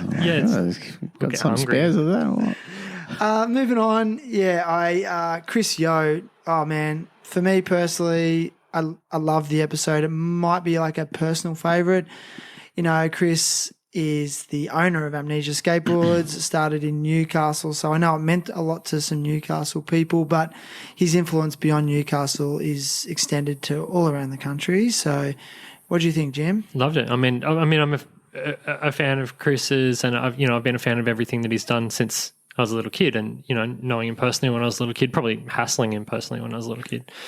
But no, I really enjoyed the episode, and I think you asked all the questions that I would have wanted to ask if I had him trapped on a mic in front of me as well. Just rad. Had me in tears. That guy in that episode, I was crying because. Yeah, the story about his brother passing away from cancer, and that was a catalyst for restarting Amnesia. Mm-hmm. I remember his brother. Yeah, I remember his do brother. you? Yep. I remember his brother. Yeah. I remember meeting his brother at admin, actually. Like he says in the thing, he wasn't as taken by skateboarding as Chris was, but like he would come out. Yeah, I remember meeting him. I can even remember like kind of the way he was dressed and everything. I remember thinking he was cool. Yeah, nice, man. I remember sitting on the stairs at admin and having a chat with him. Yeah, he's a good guy. Yeah, it was great for me hearing that episode too, because I lived with Chris for months, years ago. He was a flatmate of mine, and it was great to live with. And obviously, through the whole Amnesia thing, again, hearing his story and journey and where he'd gone on. I mean, I didn't really know, anything much of him after that time, so to hear all those stories was great. Yeah. For sure. Cool. Definitely. And he had great stories, the elevator stories and all of that, like classic. Like, what a job. I didn't even know that was a job. Yeah, it's wild. Like when people get trapped in elevators and they ring the button, he's the guy that answers it. Really cool. Is that? Yeah. So unique. So unique. Like anyway, I love that, the uniqueness of that. Austin McMahon, founder of Young Henry's, was the next episode. And man, again, that guy is a special human, and I can see why he's so successful when you're around him. Like so sharp and so smart, it just comes out of him. But what I love about what he's doing is that he is trying to nurture. He really is trying to nurture culture. He's put his money where his mouth is. He sponsors and has kept some people. He's kept their skate careers going by sponsoring them through that company. And his whole focus is to create live events, you know. And I think that's really special. So, but also the beer brewing process of making it environmentally friendly and converting the byproducts that would be pollutants into like oxygen and upcycling the byproducts. Wow. Was super interesting. Yeah, so usually when you brew beer, the byproduct is carbon dioxide. Mm-hmm. But through working with Sydney University, they've worked out a way to capture the carbon dioxide. I'm getting this wrong, so listen to the episode, and upcycle it. And so then the byproduct is oxygen, but then they're using that byproduct that can be used as like a cow feed or something. Again, I'm sorry, I'm just losing it. It's kind of technical. Go and listen to it for a better description. Yeah. Sounds amazing. That's really cool. That is interesting, yeah. But that day, I remember we had some tech problems at the studio, and the guy just busy, man, sat there for an hour while we're getting things sorted, and just patient, kind, tolerant. And again, I can see why he's so successful, because he puts people before profits. And that is really obvious. You know, they've got a huge staff of people who I think virtually no one's left the company since they started and things like that. So it's pretty cool. So I think he's a good message for budding entrepreneurs as well. And obviously started as a skateboarder in Newtown, you know, skating in Newtown. And Steve Tierney used to remember him and skate with him. So, and then went on to be a rock band lead singer. Heard of the, what are they called? Having a mental blank.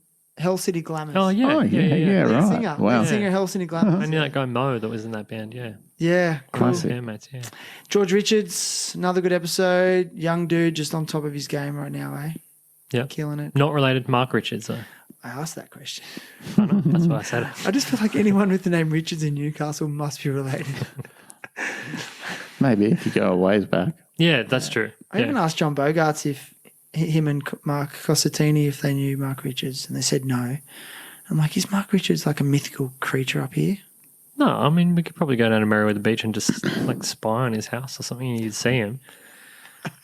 I mean, he's around. I've seen him at Coles before. Really? Yeah. Oh, you know what I've seen in terms of pro surfers? I've seen Matt Hoy at Audi. It's like, oh, that's Matt Hoy, if you know anything about surfing. I mean, I know who he is, Legend. but I wouldn't recognise him. Yeah. But Mark Richards used to like... Hoyo. I mean, Richards, before there was a skate shop in Newcastle, Richards was the skate shop. I know. And so Mark Richards would like grip your board for you if you're lazy. Really? And he advocated for the Bar Beach Bowl. No. He did. He definitely did. Yeah. He was definitely. cool. I was at those meetings trying to get it across the line with Bogarts and. Were you there? Were you? Yeah, I used to go to those meetings. I didn't realise there was so much opposition by So much political opposition. parties. Oh my god, there were I had people wearing no- shirts that said "Save Empire Park." The same people whose kids are now like course. skating that park. That's an did not age-old want story that to now, be that there. one. And the people that local businesses didn't want it. People didn't understand the size of it either. Like, It takes up less space than a tennis court. oh, the stuff that basketball you would court. guys Come on that, now. guys that were in my year at school, like this is a long time ago. That park, I mean, that park was, what was it, 2008 or something, 2009 when we we're going thing, probably 9-10, yeah. is when it finally opened. But the pushback, like, I mean, there were guys, so I was in my late 20s at the time, and there was guys that I'd gone to school with that were saying they wanted the money to go towards batball courts instead of the, like, just young conservatives and stuff that didn't want it. You know, there's the bat ball court that's down there. That is so popular. There's a Yeah, of lineup course. to use. Oh, yeah, that. yeah. And it's just a brick wall and a bit of concrete. Oh, but good on them. I'm not taking away from them, but I just mean there was just this thing that's anti. I mean, there were people talking about it was going to bring intravenous drug users. And one of the last council meetings, it was at City Hall, and I think John was there, Bogarts was there. I know Pat Burgess was there, but I remember an old man stood up and said that he was concerned that people were going to catch the train from Cessnock to Bar Beach to use intravenous drugs in the bowl. It's just like nonsense. I mean, there's no train line from Cessnock to Bar Beach. It doesn't exist. I think It's that's just made up. Like, Why Cessnock? and also, like I just said, do you know anyone that's ever used intravenous drugs? I do. No one's catching a train for an hour after buy them to go and use them. You just use them where you get them. Like, it's not. What? You know what I mean? Like, if People you're are tripping. That's a classic one that's been used for at many skate park inceptions. Yeah. You know, they're going to do drugs and they're going to be layabouts and louts. But you know. again, crazy. Is this where the Olympics has helped? Probably, those yes. mainstream, that weird, those people who are just so removed from it, from the culture. Is Olympics going to be the thing that turns them and go, oh, maybe they're not going to use intravenous drugs in the bowl? Like, I'm sure is Ty Olympics has gonna heaps do of that? experience with that. Yeah, with I think so, and that's based on no empirical evidence, but it can't not help the undercurrent, subconscious undercurrent of the layperson to be like, it's an acceptable thing, basically. So I won't be vocal against a skate park because it's a mainstream activity that anyone does. Yeah. And my friends' grandkids now do it and blah, blah, blah, or my grandkids now do it, you know. So I think it's definitely helped in the general social vernacular for people to just be like, oh, yeah, like whatevs, Yeah. Yeah. as opposed to actually against it. Vernacular's a rad word, by the way. Thank it you. is a good word, Thanks yeah. for using it. I work in a library, and I can definitely say that when Slam comes in to go, you know, we keep Slam in our collection, and when I'm talking to people I work with and they find out that I write for Slam, they'll be like, oh, the first thing they'll ask is like, oh, did you get to write about the Olympics or something? Interesting, isn't it? You know, that's the first place, because that could be the biggest in their mind. That would be not everybody. I don't mean everybody says that, but I've been asked more than once. Yeah. And that would be like the ultimate goal to them, like, because that would be the pinnacle of sport. Yeah. So that's their way, and they're not being narrow-minded when they say that. They're trying to find a common ground with me. It's a So like, you crossover write for a catalyst. skateboarding magazine. I watch skateboarding in the Olympics. That's my common ground with this person to talk about. And I mean, so yeah, it definitely, yeah, you're right. It's this catalyst, and it. Well, no, I mean, Marley Ray tried out for the Olympics, but he wasn't. Well, in he the was Olympics. On the he B. started to, and then he just sort of went, you know what, I'm not We feeling interviewed it. Jed a couple of years back, and Jed wasn't in the Olympics. No, he wasn't. No, so I don't think I've interviewed anybody that was in the Olympics. Oh, no. Don't think so. Kieran Woolley? No, You should I get- didn't you should- interview Kieran. Slam have done numerous articles on Kieran, haven't Yeah. they? I think in an article in the issue that's coming out, I mention Arissa True as in a comparison, but I don't think I've ever interviewed anyone that's been in the Olympics. For me, I had colleagues at work trying to connect with me after the Olympics, and it was really interesting because they were like, hey, Shannon, I watched the skateboarding in the Olympics, and every time it was followed with, but it was just shit. Like they just kept falling off, you know. And I'm like, I mean, I watched it, and especially like one of them goes, oh, the men's street, that was just shit. They just fell off every time. I'm like, that skateboarding was mind blowing. Those guys barely fell off, you know. I'm like, and then it was just like, okay, well, here's the next thing, trying to explain to people that they fall off. It's so hard, you know what I mean? Like, it's not gymnastics where they're falling is. I don't know. How do you? It's not equestrian where you're in a special Equestrian. outfit, like trotting around Yeah. on a horse and going over a couple of logs. It's like help me. Give me a response to them. What would you say? I mean, there's so many. I mean, and there's so many contributing factors and variables in skateboarding in general. Let alone when you're like under pressure of a competition. I mean, it's not just your body doing it. There's this thing that almost has it's an inanimate object, or it's animated when you make it, but that's, you know, kind of attached to you. It's not like, you know what I mean? There's so many variables. I mean, Ty, you've been in lots of skateboarding competitions and stuff like that. What would you say? Oh, there's definitely elements of that. I mean, in a sense, to play devil's advocate with something you just said about the equestrian, you actually are trying to control another animal, and that's actually quite amazing to do that, and for them to That was a bad do example. the show jumping. So yeah, there's That's a bad that example. But But maybe in the early days of the equestrian, they were falling off. So maybe. Yeah, maybe. Yeah, that's maybe true, they yeah. were. Maybe how long's equestrian been in the Olympics? 50 I have no years? idea. No, I don't even. Same thing. I think you're asking the wrong people. Okay. Yeah. Jamie. But it's skating. I guess there is super intricacies with skating. There's flips, rails, ledges, gaps. There's all these different little nuances, and I guess that adds to the whole thing. Maybe if you literally just had one obstacle being used, you might see more makes being done, but there's so much sort of going on, particularly obviously in the run section. So you've got, that's a whole, yeah. I mean, it could be broken down in lots of ways. One thing I did sort of think, which they could have perhaps maybe garnered more positivity and ongoing interest, was they maybe should have had the park first instead of the street, so people could have watched the park, because generally speaking, people are making runs more, and it's not just and because in the street you've also just got the single trick thing, and there's a lot of bails in that. Obviously people are trying specifically very difficult technical stuff.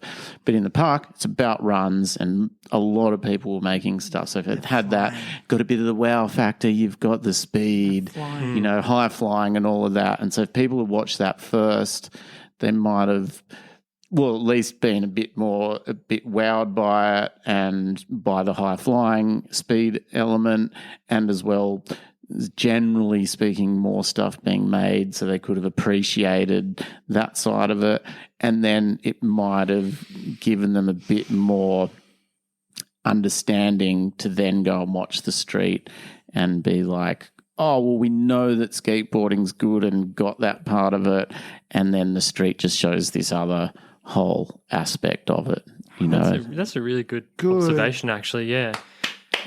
It reminds me of, do you remember that old vert skaters joke? The one that was, it was like, how many street skaters does it take to change a light bulb? No. Just one, but but it'll take him 60 goes. Yeah. Did you like that joke back in the day? It's great stuff, definitely. But You're not a vert skater, though. You're a street skater. whatevs. He's a skateboarder. He started as I'm a a street skater. He's a man. skateboarder. I love slalom and luge as well. Do you really? It's not something I've ever done. I did do slalom once. need more with the border old cross. boys. Yeah, I'd like to go. Gravel burns used to do slalom. I'd like to go and do it. Sorry, Ty. I get now, though, why skateboarding wasn't introduced to the Olympics a lot earlier, because it really wasn't at the stage where people were making enough. I mean, you know, video grabs in magazines in the 90s really spelt that out for technical skating. Definitely. You know, so it, even though it had that, had it as a demonstration sport model in the 96 Atlanta Olympics with the X ramp kind of thing. And they were like, oh, this is what it could be, which in reality is probably more of sort of a setup that they could use. And that sort of morphed into the park stuff realistically, you know, but particularly in hindsight, 2020 vision, you get to see that, street skating was not up to the par now. I mean, they're like, that's it. They are falling a lot now, but they're trying really hard tricks, but they're also making a lot of really hard tricks, you know, now as well. There's a lot going down. Yeah.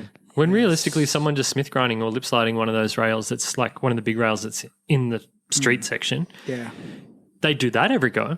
Yeah. And during the time period Ty's talking about, that wasn't a reality for 99.9% of you know professional street skaters. You know what I mean? Like there's things that are in, say, Jamie Thomas's part in Welcome to Hell, or you can go back a couple of years before that and Pat Duffy's part in Questionable, where what were considered big rails, and obviously some of those are still really big and gnarly, but those guys and girls that are at the Olympics would just like do some of those more simple. When I say simple, I mean just like the straightforward tricks without a flip in or a flip out. But smith grinding or lip sliding big rails, like that would just be nothing to them as far as the athleticism goes now. Like they just do that warming for sure. up. Yeah, I know. Yeah. It's almost depressing how easy they make that stuff look. But I'm loving the diversity in skate events nowadays. So like Olympics is just one aspect of the diversity. You know, I love all these other, like all the jam stuff that's occurring. You know, like there is obviously in Australia we have the Belco Bowl Jam, and then we also overseas that. I mean, recently they had is it the Independent Hell Ride thing where they do that hill bomb in the ditch? Yep. There's that one in Hectic. Finland. Is it another jam style thing where they go down some hill in the park? What's that one called? Helsinki. It's in Helsinki. Oh yeah, and that was quite recent, right? And it What's showed that all the one called? crashes. Well, that's out on the- Helsinki Hell Ride, isn't Helsinki it? Hell Ride, and then Right. they also, and then part of that they set up like a ledge across a little river thing, and it's cool. And then recently, Ty, I know you went down to this, was the Bunt Jam down in Melbourne, and which is something that's been happening in America for a while, where they have a 3-on-3 basketball comp, and then also the jam format with the barn, and they had like a high ollie comp over that. Yeah, the AFL post AFL setup. post. I just think that stuff. I mean, for me, I just love how there's all that stuff happening more and more. Yeah. Yeah. And in like particularly before I even went down, someone was like, "Oh, the Bunt Jam guys will probably have like an AFL bar set up for the sort of ollie thing," and I was like, "Oh yeah, probably." And then that's what they had. Did they have inside knowledge? I don't know, but I was like, I mean, it sort of makes sense. But that was kind of cool to just integrate other, you know, active sports lifestyles into that, you know,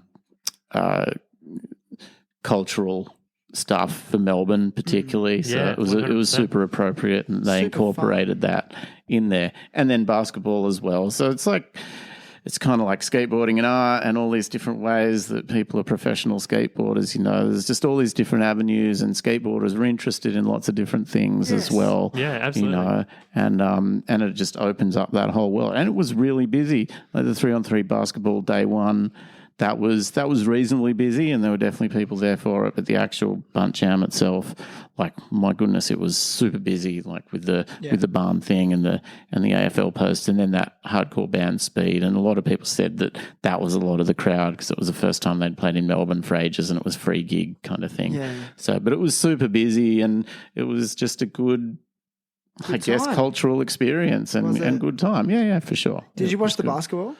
I did watch the basketball, most of it. Didn't Yeah. watch all of it, but it was just entertaining. It you was. know, it was like funny. to see people who aren't touting themselves as pro basketballers competing. Like, that would have been fun to see the amateur sort of approach to it. But then there'd be some skaters that are really good at basketball. Yeah, there were for sure. There was some good shots, and to see Gary Rogers get the out of bounds like shot for $1,000 or a couple of grand or something. It was, people were trying it for a while, and Gary just was like, boom, this is Gary from Skate Line, and it was a big shot, and I was like, wow, that was pretty impressive, and he got it like super quick. And they're like, we can't give it to you straight away, but no one else could really He get nailed it. it. Wow. But Was it yeah. like a halfway shot?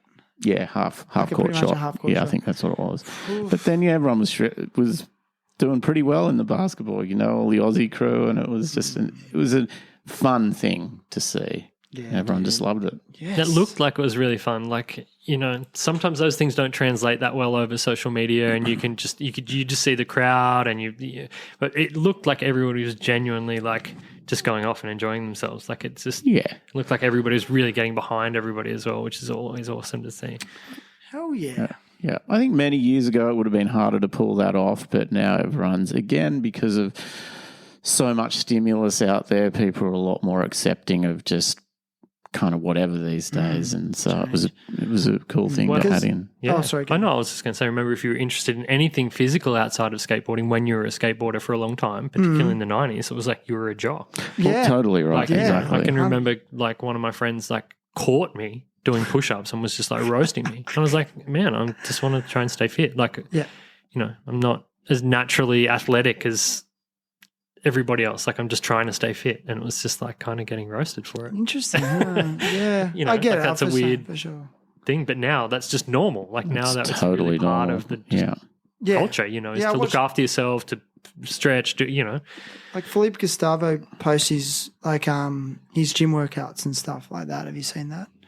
No, so, but I can like, imagine. Again, yeah, other people do. like Yeah. imagine as a pro skater posting their gym workouts back then. Like it would have. Well, it's kind of like we were talking about before. Like I can remember seeing Dustin in Surrey Hills walking along with a bottle of water And a and a gym banana coming out of like, he was doing, I'm not saying he was doing upper body stuff, but he'd been on an exercise bike, like probably rehabbing his knee. And just like, you know, I don't know him or anything, but just seeing him like walking, and that at the time, particularly the kind of, I suppose, the how he was marketed would have gone against everything that, you know, people would have believed about him. But also, don't you want that person to continue skateboarding for as long? If you were a huge Dustin fan, wouldn't you prefer that he went and rode an exercise bike for a couple of hours every day, got his knee fixed after surgery, and then could skate again? Of course you would. But that water bottle had vodka in it, and that place he walked out at was a gym-themed nightclub. I've just seen it. And the banana was like had been soaked It was in. lace. No, I think he was. that's cool. I think he was probably just. It looked like he just looked like a normal dude that was. Yeah. He didn't have very appropriate gym pants. But He had like again- cut off tight black jeans as shorts. But that guy paid to play. I mean, he skated so hard, and the poor guy literally broke his body for skateboarding. Just like Arto Sari we were talking about earlier.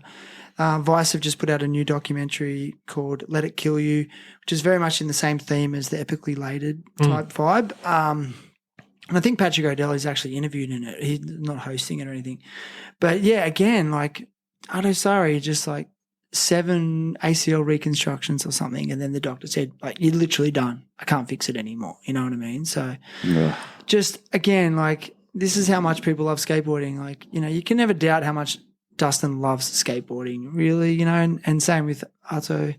And that just inspires me, like, that people just go all in on their love and their passion to really any cost, you know. So it's pretty cool. Well, Ty, I can ask you. So, say during the Juice period and stuff like that, when that period where I suppose Australian skateboarding was really like leveling up, I suppose, in the street stuff. Who were the people that you were seeing, especially when you were making those videos and stuff, putting their body on the line, like the most, like who early as far as going that extra little bit as the physical side of it? Can't wait to hear this. Oh, you mean like training stuff? No. Or As actual in, skating? Like, actual skating as far as like the potential to get hurt now has taken the notches, like taken another notch. So Davo was definitely there. He did some pretty big gap stuff. I mean, he was the first to do the Rocks Rail, you know, which is pretty death gap. One of my favourite photos ever. So good. Yeah, really good one. And the Museum Gap was a huge one as well. Yep. Death run out on that. Amazing. Phil Mackey, not that I saw him doing much stuff, but he was really pushing the boundaries. First to kickflip into the pit, is that true? I thought it was Shane Wallace. Phil? No, Shane Wallace pop shoved it into it first. Yeah, no, I don't know. Was it Phil Mackey? I think Phil Mackey, maybe, because I know he did it the day that like Durdek and Santos were there. It's possible, I think he kicked into it before Durdek. Yeah, it wouldn't surprise me because I think he kickflipped this pretty big gap out North Shore or Northwest somewhere in the hills. Kickflipped that Chatswood 10 pretty early as well. Yeah. So him, then Alex Smith was pushing some stuff. I mean, he had the tray flip cover into the pit Issue on 24. Slam. Yep. 24, there you go, great stuff. So Alex was doing some pretty hectic stuff. Who else? I mean, Sid was trying like years before that. That's how he broke himself, doing a pretty big gap, you know, before that stuff was really being prominent. I mean, really early 90s, maybe even late 80s when he did that or something, Right, you know. okay. Like So Frankie that Hill style kind of. Yeah, kind of. Yeah. Probably inspired by that.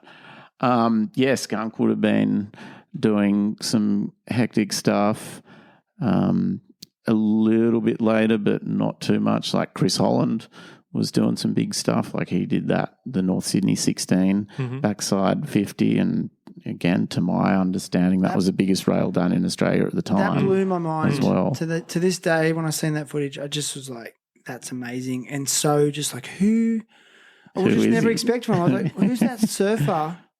You know, that was my initial impression. Who's that surfer doing that? And it's still 50-50. big for now, kind of. Like that's And that rail is hectic, like proper hectic. And what about on Vert? Vert, Chris was amazing at Vert. That was my first inception, like watching him at multiple ramps. He was amazing. He was really stepping it up. But Adam Luxford was big on the scene, big airs. Mulhall as well.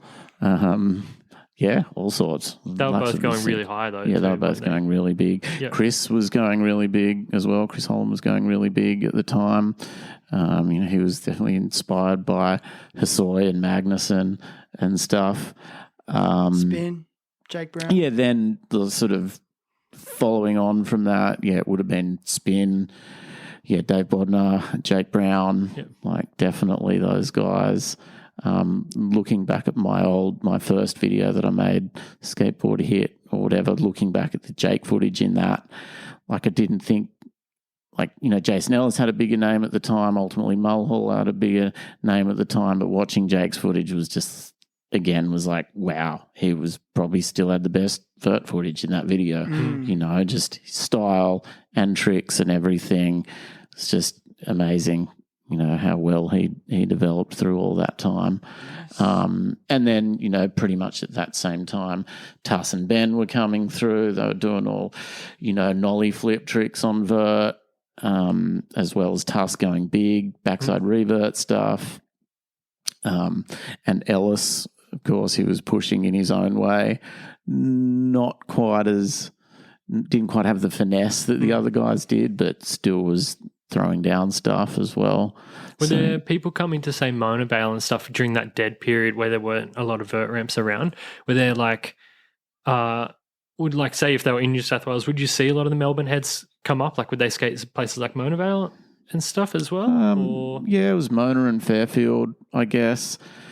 Mona would have had the steel surface, but it was hard to always like align sessions, we're only going once a week or whatever, maybe a couple times, but yeah. And then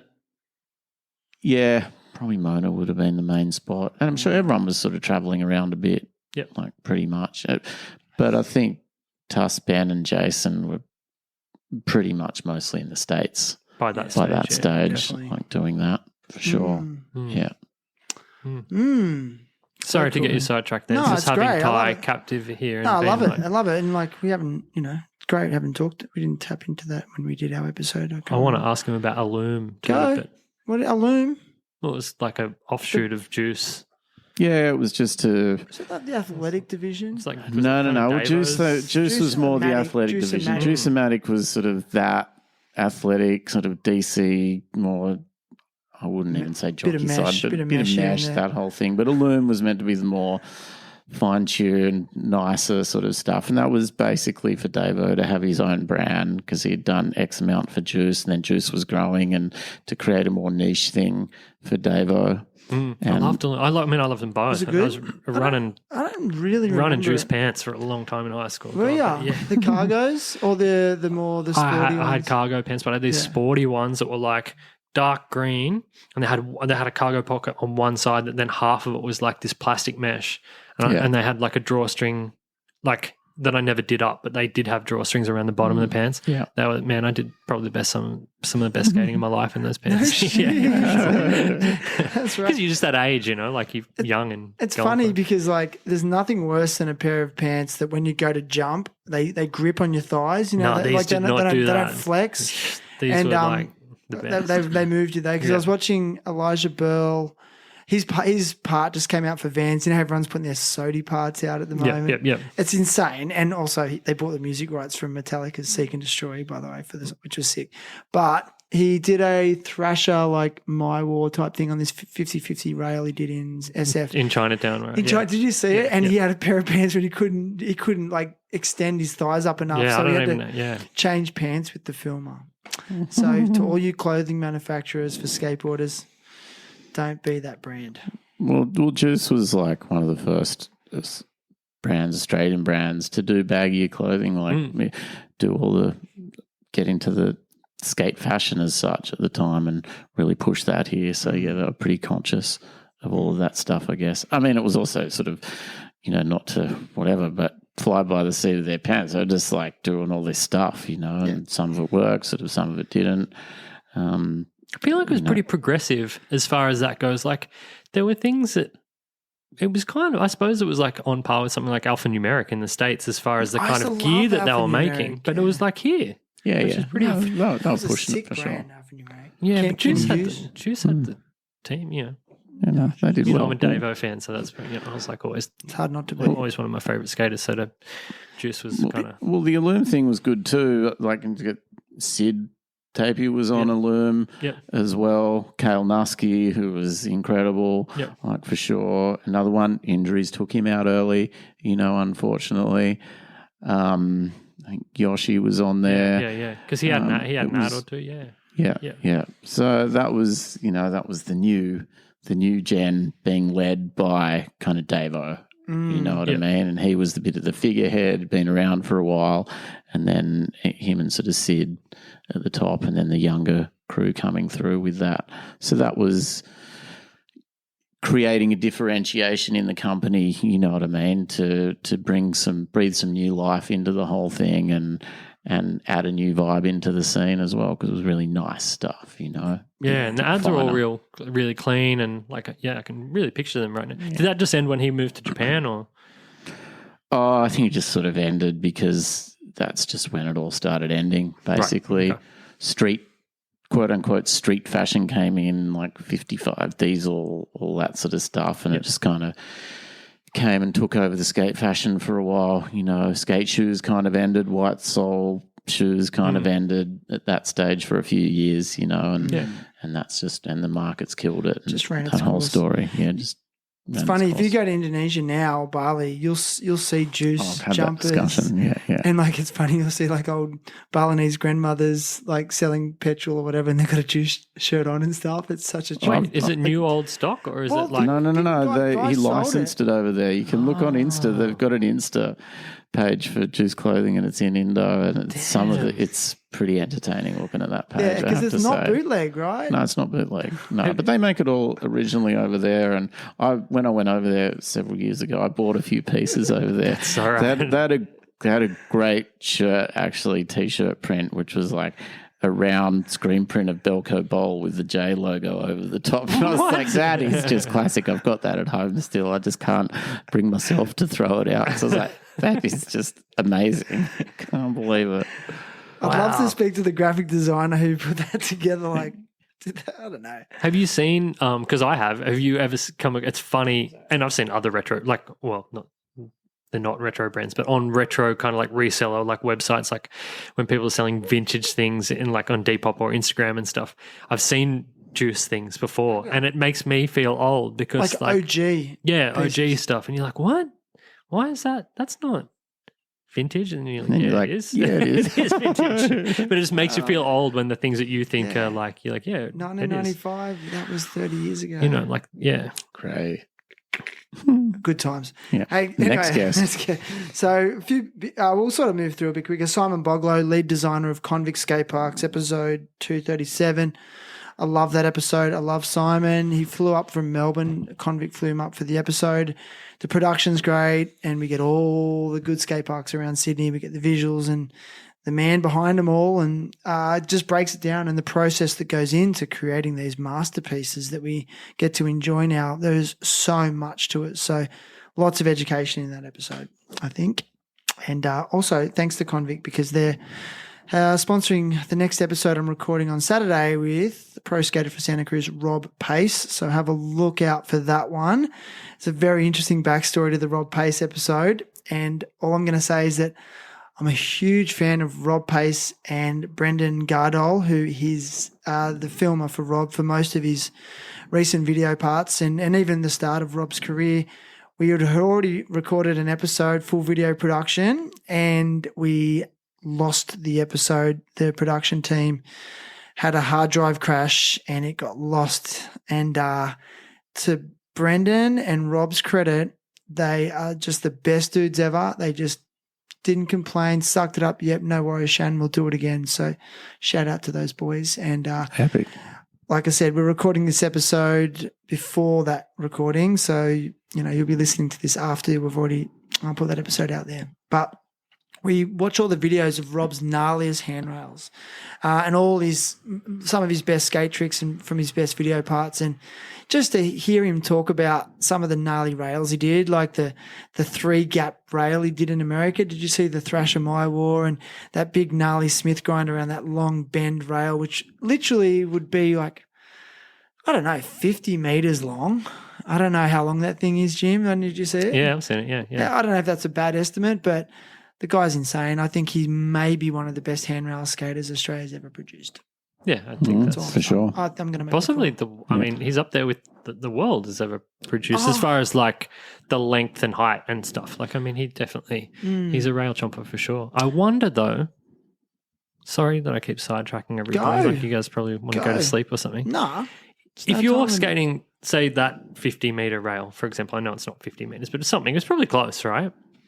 100%. Say 20 attempts, even if he does it.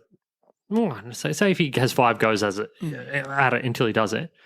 That's like the equivalent of like the punishment my trucks would take in like a year in one session. Is he grinding to like the axle? Like I know they're round bars and they're smooth and stuff. It's not like skating like a ledge or curb, but surely he's grinding. Like his grooves in his trucks would be insane. Like if you Smith grind or Feebles grind something and you're that locked in and it's that long. On a metal rail though? He's so locked in and he's gone fast. It'll heat up. Yeah, that's a good point. Like I'll ask him.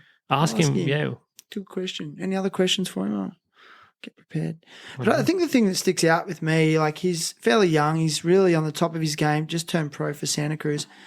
But it's very like he's just got his head screwed on. Like he's so focused and driven. Like the day we recorded the Lost podcast, he got up at 6 a.m. in the Central Coast, drove to Sydney, was in King's Cross by 8 a.m. or 8:30, spent 2 hours fixing a spot with his filmer, Brendan, and then an hour trying the spot because he's filming a part for Volcom at the moment. Did that, probably broke himself a few times because it's gnarly. I've seen the footage. And then came to the podcast and did it and then drove back to the Central Coast. Like his work ethic is like unparalleled and there's a reason he's successful in what he's doing at the moment. Yeah. He's obviously he's one of those guys who has that rare talent that we see over the years, but I don't know, like it's also coupled with an insane work ethic. So, and fearless, just fearless. Like his Thrasher cover, did you see that? Yeah. Like 50-50 down a rail and then it drops to a really steep rail and then he drops into backside Smith down it. It's pretty ballsy. Anyway. Definitely. So Simon Bogolo, excellent episode. Next one, Adrian Errol Jones. Now, this one has meant a lot to a lot of people and the love that came out of it. Shout out to Ty Coling, made the connection, lined up Adrian for that one. And I feel like we did something special there. What do you reckon, Ty? Oh, 100%. I was hoping you'd obviously bring that episode up. That was, there was a bit of hesitation on AJ's part before it because he had some other encounters with people wanting to do things with him, which he wasn't that stoked on. But Johnny Gray, definitely shout outs to Johnny Gray there because once Johnny had done his episode, I was like, can't Johnny get AJ on? He's like, mate, don't worry, he's on.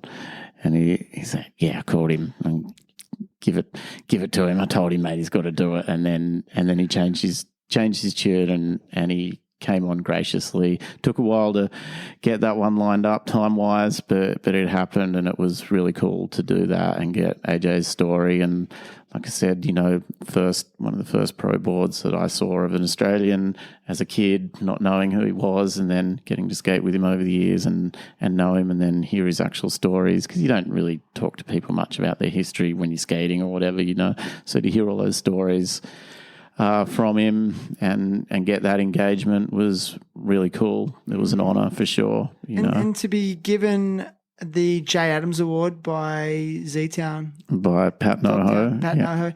Yeah. I mean, when he brought that deck out and explained the situation to us, it just made me so proud of Australian skateboarding, and how deep the history is now. And I think what I've learnt this year after having some people like, Johnny Gray and Adrian, but even in the past, like Mick Mulhall as well, we need to know where we've been to help us guide where we're going as a culture as well. And I didn't realize how many people are really crying out to hear the stories of these guys, you know? And for me, like, I know you were close to John Finlay. I had my experiences with John Finlay, and I knew him. And I remember he actually put me up on his lounge once with him and Wayne Taylor when I broke up with a girlfriend and I slept on that lounge in Bondi. John Finlay was the first to go, hey, just come and stay in our lounge. I had nowhere to live at the time. And what to hear what's emerged is more stories about Finn as well, like. Yeah. Because there hasn't been a lot of public talk about it, about his life and how influential he was. Like, it just feels really special and quite honouring to his legacy. So For sure. And I think it's just on that sort of history kind of side of things, and it's sort of told myself, and I sort of, if I get philosophical with people recently, it's like if we didn't actually have memory and know history, we wouldn't be in any place where we are, not just in skateboarding, like with anything. If we didn't have a memory, we wouldn't have technology, we wouldn't know anything. So we need memory. Therefore, basically, we need history to learn what didn't work yesterday for that car. Well, that didn't. So we learn from our trial and error, you know, so we need history to learn from. And that wasn't such a prominent thought in my head, you know, years ago in my 20s or whenever. It didn't really, stuff happened and here we are, you know, but it's a really pertinent thing. And so I think having these historical, you know, stories and stuff is an important part, not just for skate culture, but for, you know, human culture. Yeah, yes, sir. Definitely. And you get these detractors, you know, I love that you just said that, because you get these detractors that say things like, well, if they didn't do it, somebody else would have, but they didn't. And that's the key bit, is that they didn't. Somebody else took the initiative and did it first and made the mistakes first. So exactly what Ty said, they made those mistakes so that we can learn from them. And we know that they learned from them because we've recorded our history, whether it's orally, whether it's written down, whether it's now through video, all these things. But people will still detract. But also, sorry to jump in, but I also think young crew have a story to tell as well, and we can't forget that. Oh, of course. You know, and but what I'm finding is young crew feel like that they need to generate more of a story, but they still can tell us where they're at and where they got to now. Like, of course. If you're 25 years old, you've still got 25 years of life experiences that are going to be important to a 10-year-old to hear or a 15-year-old to hear. Yep. So, yeah, I just want to add that. Yeah, no, it was just funny little anecdote from today, doing coaching session with Taj and Harvey and Eddie. I was over at the bushes next to their private, like Harvey and that's ramp. They got a ramp, the Boneyard out west of Newcastle. And there was this little bluey, purpley berry there, and I took it over to Mark, Harvey Campbell's dad, and I was like, you know what this is? Like, no, I'm not sure. He's like, you going to eat it or don't eat it? And it was like, and we sort of had a quick discussion about what it took, you know, if you, back in tribal indigenous days, who was experimenting, you know, and it'd be like, I guess one guy would eat like some of that fruit or berry or whatever, and then the other guy would eat that, and whoever didn't get sick, well, that's the one we eat, and they don't eat the one that the guys got sick from. Like, that trial and error of even just survival is just an amazing thing that we've obviously had to adapt with over millennia, you know. Yes. So history, memory is a super important thing for survival and progress. And we take it for granted. Exactly. And again, I think you're a purveyor of history, Jim, in a lot of ways, especially within this subculture. I wanted to thank both of you for that Errol episode, Adrian. Like, I reach out to him like on Facebook sometimes, hope I'm not a pest, and like ask him obscure questions. He always answers. He's just like such a lovely person. We've never met in person, but we have this like, you know, I asked him a question for an article I was writing for Slam recently, and he just gives such amazing in-depth answers. And it's so amazing because skateboarding is not that old of a sport comparatively to other sports, you know, and I have to apologize for putting shade on equestrian before. Is this a bad example I came up with? But like, you know, in the, you know, it's such a young sport. We're really lucky that people like Adrian Jones, Wedge Francis, these people are still like amongst us. You know what I mean? John McGrath, like all these people that were like in Australia, like the founding fathers of, you know, there was some also amazing women too, like Lynette Gross was like won like the world, like she was from like South Australia in 1976. She went to America and won like the international freestyle like skateboarding championships. Wow. As a woman. Like people don't even know she's passed away, but you know, like she then went on to become a skiing champion. But if it wasn't for like whatever illness she had, she'd still be alive too. And it's like there's all these really powerful figures in Australian skateboarding. And we're just really lucky that like there's not, you know, like if you wanted to contact, you know, one of the most famous Australian boxers of all time, well, it's probably Les Darcy or something. They've been dead for 100 years, you know, but I can literally just be like, oh, fuck, I want to ask Adrian Jones a question. I can get this amazing messaging thing up on a screen and be like, one of my heroes, ask him like the most obscure question, turn my computer off, go and hang out with my kid or go and do whatever, come back. And like one of my heroes has answered this question. He's like, It's crazy. That's insane. I know. And like for the history, like we're so like, and then also to like the fact that you guys can just go and not even find him because I know you know him, but just have him and just talk to him and have him there. I mean, And get a feel we're in for a him. very unique historical period of our sport or our pastime, whatever you want to And talk, whatever you want to documenting, call it, and unique in time of documenting it. To documenting. have these people, and it's not like they're 90 and can't remember anything. They're still skateboarding. Do you know what I mean? And they're still contributing, and they're still of sound mind because they're not that old to actually tell us exactly what was happening, where, and when. That's pretty. There's not many subcultures that still have that, like right there and accessible. You know, it's pretty. It's pretty cool. impressive. And let's face it, then those legends aren't getting any younger, and they are going to stop, you know, dropping off. You know, so like we all are. You know, Yeah, and exactly. so it's like, like I'm feeling more of a sense of like urgency to tap into their knowledge base, and they've got a lot to share. Like all elderly in our society do, but I don't think enough people are tapping into the elderly and their experience. No, yeah, of course. You know, they're really not. They're just dismissing the elderly. Well, hang on. I I went feel skating with you today, though. Zing. Sorry. It's good. I actually deserve that. I did it. I did. I was actually feeling bad. I feel like I yelled at you when we were talking about the mining companies. What? I was feeling bad the whole podcast about like, fuck. You were the one talking about mollycoddling before. I'm not Yeah. easily offended. Yeah, well, And we're allowed to have an adult Thanks. conversation. So No, it's okay. I know. Yeah, anyway, but Don't overthink just it, I do. mate. I love you. Don't overthink But, it. you know, like, But but- anyway, thanks guys just for making the Adrian listen. episode. Thanks. Absolutely Thank you. stoked. Yeah, I did do a backside Smith stool on that little thing today, but anyway, I'm not. He that did. old. Thank He you. did. Anyway, I don't want to talk about it. Okay, it's not about me, but you know it is. Listen, Ty Nielsen was the next episode, owner of Amigo Skate Shop, mate. I love that episode. For some reason, I started asking him about when he lost his virginity. Got super funny and weird, but that guy rules, man. And also, there's a real sincerity to Ty Nielsen, man. Like, he's a people person. He loves people and he really cares for people. And he's that's- generous. He does. He cares for people and he'll never say it. He'll never admit it, but he genuinely cares. He does, Like I yeah. went in the other day and I'll share this, but I got a skin cancer that was quite deep and had to get it cut out. And there was a week of wondering whether it had spread into my lymph nodes. And I just found out today that it is all clear. Excellent. But I remember, thank you. Thank you. And I went into Tyres skate shop just after I'd had the operation, and I could tell he really cared for me, but he was like trying to subtly make out like he didn't care. But I know he cared. I saw him today too. Went into the shop. What do you say? Caught up. Did you say how's Shannon? He actually didn't. Fuck that guy, man.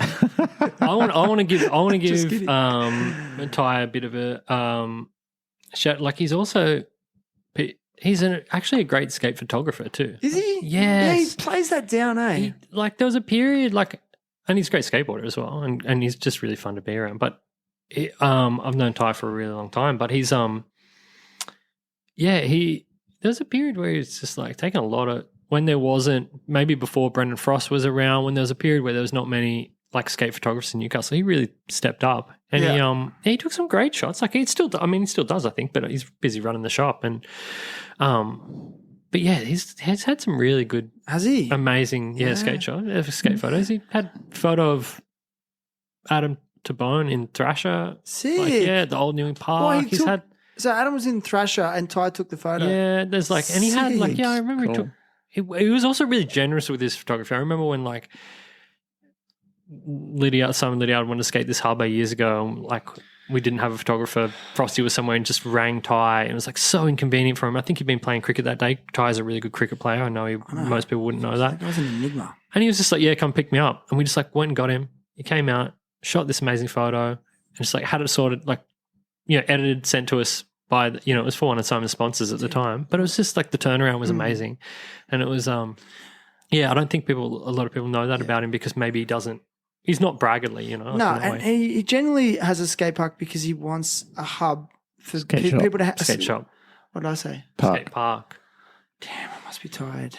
Elmore Vale Skate Park Listen. bowl. He goes to all that could be his bowl. No, really? Well, he's the only one that skates there. It's a pretty rad bowl, but no one ever goes there. Ty goes there from time to time, I think. Is he? Okay, maybe We should I'll go there one day with him. I'd love to, yeah. But he generally wants to have a place, a skate shop where people can hang out. And every time I go in there, he's got kids are hanging out, just sitting around, and he loves it and he's happy with it. And he wants that. He wants to recreate what someone did for him in those early years of his life. He worked at Newey Skate for years. He worked at the old Newcastle Skate. And he felt like that got lost, so he wants to recreate it. And you can see, and everyone appreciates it. It's rad.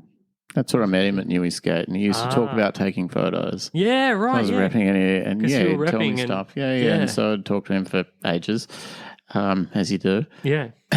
And and in fairness, I sort of forgot about the photography thing because he just doesn't mention a lot of stuff. You know, he's just constantly talking about whatever else. You know what I mean? It's John not Cardiel. all of that, but not about sort of necessarily his own stuff. His own stuff, just yeah. talking about Yeah. just all scene stuff and all that side of things. Yeah. Yeah. Yep, it's a good one.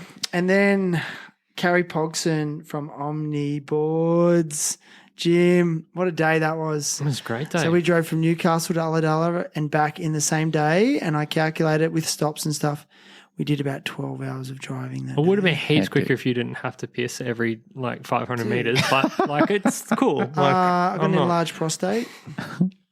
So I apologize. Sorry. But look, it was a good trip. I don't think I've heard as much shit talking in a car than I did from you in one day. Yeah, it's pretty good. But we talked about everything. We talked about it, yeah. Life, love. But Carrie, we got to see the presses. How was pretty what'd you excited. think? How to make you feel being amongst it all? Oh, man, like that slam issue number 24 you were talking about before with Alex Smith doing the 360 flip into the pit, Amelie cover. That in that issue, there's an interview with Carrie about how you make a skateboard. And he goes through like the rudimentary processes of pressing your own board. Mm-hmm. And I read that article like when I was in high school, like just front to back like 800 times. Mm-hmm. So then to go into his actual factory and see him really doing it was a bit of a spin out. Right. Hey, that's and cool. I love how he verbalized. Remember, he told us the whole process from start to finish. Yeah, it was rad. Yeah, like it was really, really cool. Definitely, like, I'm trying to make my boards last longer now. And then to see, like he'd kept all his original artwork. So he had he had drawings that Steve Tierney had sent, like just original drawing, like hand drawn stuff that Tierney had sent him. So and being like, I want this. So he had, like, I saw him like he had the color separations for Michael McDonald's like Silver Surfer board, which was like a pretty iconic board in Newcastle at the time because he was a local like pro.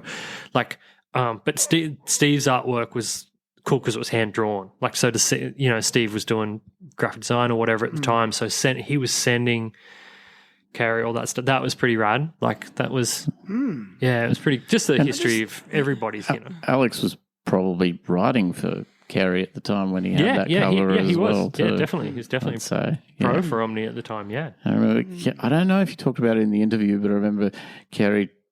I did talk about trying out all different things with boards and snowboards and everything, but I remember there was a period where he was making some boards with basically like kitchen bench tops as like a form of slick bottom and stuff. Wow. And he was trying all sorts of things like because slick was early 90s when slicks were happening, and I remember that, and they were really heavy. That wasn't optimum at the time, but he was just really trying to push the envelope and see what he could do with boards, and try different materials and see what was working or not. Yeah. And I rode for Kerry for That's what I was several going to say. You years rode as for well. him, didn't you? Yeah. Yeah, and the boards were amazing. At the time, he used the resin glues. I remember just seeing my board fly out of a bowl once, like 20, 30 feet in the air, and just literally come straight down on the nose, and there was the tiniest little mark on it, a blemish mark, and I just thought the board was over, and then I was like, good boards. Yeah. And I think they're probably as better than they've ever been. Yeah, from what what it looks like, yeah. I mean, maybe even he said he thinks that they're the best they've ever been. That's right. Yeah. So it's sick. Good product. And again, for me, that episode reminded us that we should be supporting local business and buying Australian when we can. And may cost a little bit extra, but think about the knock-on effect of that. It allows a business like him to support our community of skateboarders, maybe hook some kids up, give them some free boards. So, when you do pay that bit extra, that's what you're actually paying for as well. His boards are still just competitively priced with normal boards. Yeah, they are. Imports are expensive now. I think they're definitely well within cheaper range. than I think they're cheaper American. than But he even said they are a slightly higher price point because otherwise he'll never. Oh, if you're survive. buying Chinese blanks or something, I suppose, or just Yeah. But still, anyway, regardless, his commitment and we noticed too, and we thought about it, he's really responsible for keeping Australian skateboarding alive through dark times. People forget that. Yeah, sure. And so committed to it and still going after all these years. So shout out Kerry Box. Yep. Definitely. Aaron Brown was 241. And again, tell the story about how you found the legendary Sydney photographer Aaron Brown. Well, I don't know if I found him. I think Brendan Frost found him. Okay. Because he was living up here, and then Brendan Frost had said he'd met this guy called Aaron Brown. When I was talking about a photographer that I liked called Aaron Brown, he said, I met this guy called Aaron Brown who said he used to take skate photos. And I was like, what? I mean, it has to be the same person. And then one day he came into the bookshop that I was working at the time, and he had a photo book that he made, not skate related. And it said Aaron Brown at the bottom of it. And he was like, I was just wondering if you're interested in stocking my book. And in front of a whole packed shop, I said, you're not Aaron Brown, the famous skate photographer Aaron Brown, are you? And kind of everyone in this sounds weird, but it's not a very big shop. Everyone kind of stopped and looked, and he said, I don't know about famous, but yeah, I am Aaron Brown, the skate photographer. And I spun out, and I was supposed to be serving people. I was like, I've been looking for you, I was like, Did the whole shop applaud like in the movies? No, not like that. But I had to apologize because I got so caught up with this one customer. I was like, man, I've been looking for you. Had this exhibition at a museum, and I included lots of your photos, and I'd asked everybody else's permission and stuff, but I couldn't even track you down. I used a photo of yours on a poster. I even wanted to pay you, but I couldn't find you. No one knew where you were. And he was like, yeah, it's just, we were both spun out. And I knew all this he was like, I was naming photos that he'd taken, and he was spinning out. And then I had to apologize to people that were in the line, and they were like, no, this is actually amazing. This is beautiful. Yeah. Serendipitous moment. It was. That Dave Rock, that's that Roxy photo, the Dave Rock's photo. He's wearing the camo shirt. It's got green MC wrap. Oh, no, just green wraps. And doing a frontside nose blunt slide on a green bench, and all the light streaking. I think it was in the first Australian skateboarding. That photo, man, that was one of my favorite photos. Probably outside of O'Mealy's, the Davo Rocks photo. That's probably they're my two favorite Australian photos, maybe. Yeah, rad. And so to meet him and then ask him about that photo was great. pretty dope. It was a history lesson, and his commitment to film photography and his love and his passion for it just came out of him, didn't it? Oh, I mean, he's the most enthusiastic. He loves. When they say I don't know what's that saying? It's such a cliche, but find what you love doing and let it kill you or whatever. Man, he just loves it. It does, and it goes well beyond skateboarding now. Yeah. Yes, he's just a brilliant person. He's a really special person to me now. Actually, it's funny because we haven't even hung out in person that many times. But we have and haven't. We'll message each other from time to time, but he's just I love Aaron. He's a really good guy. I had the honour and pleasure of him shooting some photos of me over time and stuff. like my interview issue. Yeah, I was going to say he's ASM taken and some other stuff. Yeah. And stoked for sure. Yeah. definitely. Yeah, what was he like to shoot with? I mean, I know Shannon, you've shot photos with him, but I mean, when you were actually like at the height of your career when you were shooting with him and stuff, what was that? Was he a good guy to have around on the session? Definitely. Like he was just doing his thing. Wasn't any particular way, you know. He was just there doing his thing. Mm. And did you know did you have that innate sense that you just knew that whatever he was doing was going to be good? You could trust him. Oh yeah, of course, because he'd had the history already. Yeah. You know, so it was like, I mean, in fairness, I don't really remember why he came to shoot with me or how that transpired at all. But it did. I mean, everyone knew each other back then at that time, you know. He was probably one of the main photographers for the mag. Gordo maybe would have hooked it up or something. Yeah, but I knew he him. was the photo editor. Yeah, he was the main photographer for ASM, yeah. But yeah, I knew him through the scene and just happened. But yeah, obviously I knew he was coming to shoot, so cool. Maybe Guy wasn't available because I'd usually shoot with Guy Miller, you know, at the time. But yeah. Do you remember skating with Aaron at all, like at St Mary's or Fairfield or anything like that? No, Okay. not that long before. That would have been at least 6 years before the stage when I shot with him. No Yeah, way. okay, yeah. So 6, Cool. 7 years. Nice. Did Guy Miller shoot the heel flip Caballero? No, that was Aaron. It shot was that. Aaron. Mm. Yeah. Cool. So- With the blue rinse over the photo kind of bit. Mm. Yeah, he shot most of those Vert-X photos in that one. Did he? Yeah. Oh, legend. Pretty epic. Shot everything, hey? Yeah, like I remember after that episode thinking, damn, I wish I got into photography in that era, because he was saying like just there was no good skate photographers. It was only a few wild people. that. Yeah. And I'm just like, oh man. He's like, basically, if you had picked up a camera and got decent at it, you probably would have got photos in mags. And like, what was his first contribution to a skate mag? And he got the cover. No, he didn't get the cover. Yeah, he got the also cover and the center poster. spread. Yeah. Yeah, it's like Slam number 17. He Great. got And that's his cover first and poster, contribution. So Yeah. sick. So good. Then after Aaron, and this is the most recent one, it's with none other than the legendary John Bogart's Soul to the Earth human, former police officer of 25 years, one of the OG pro skaters in Australia.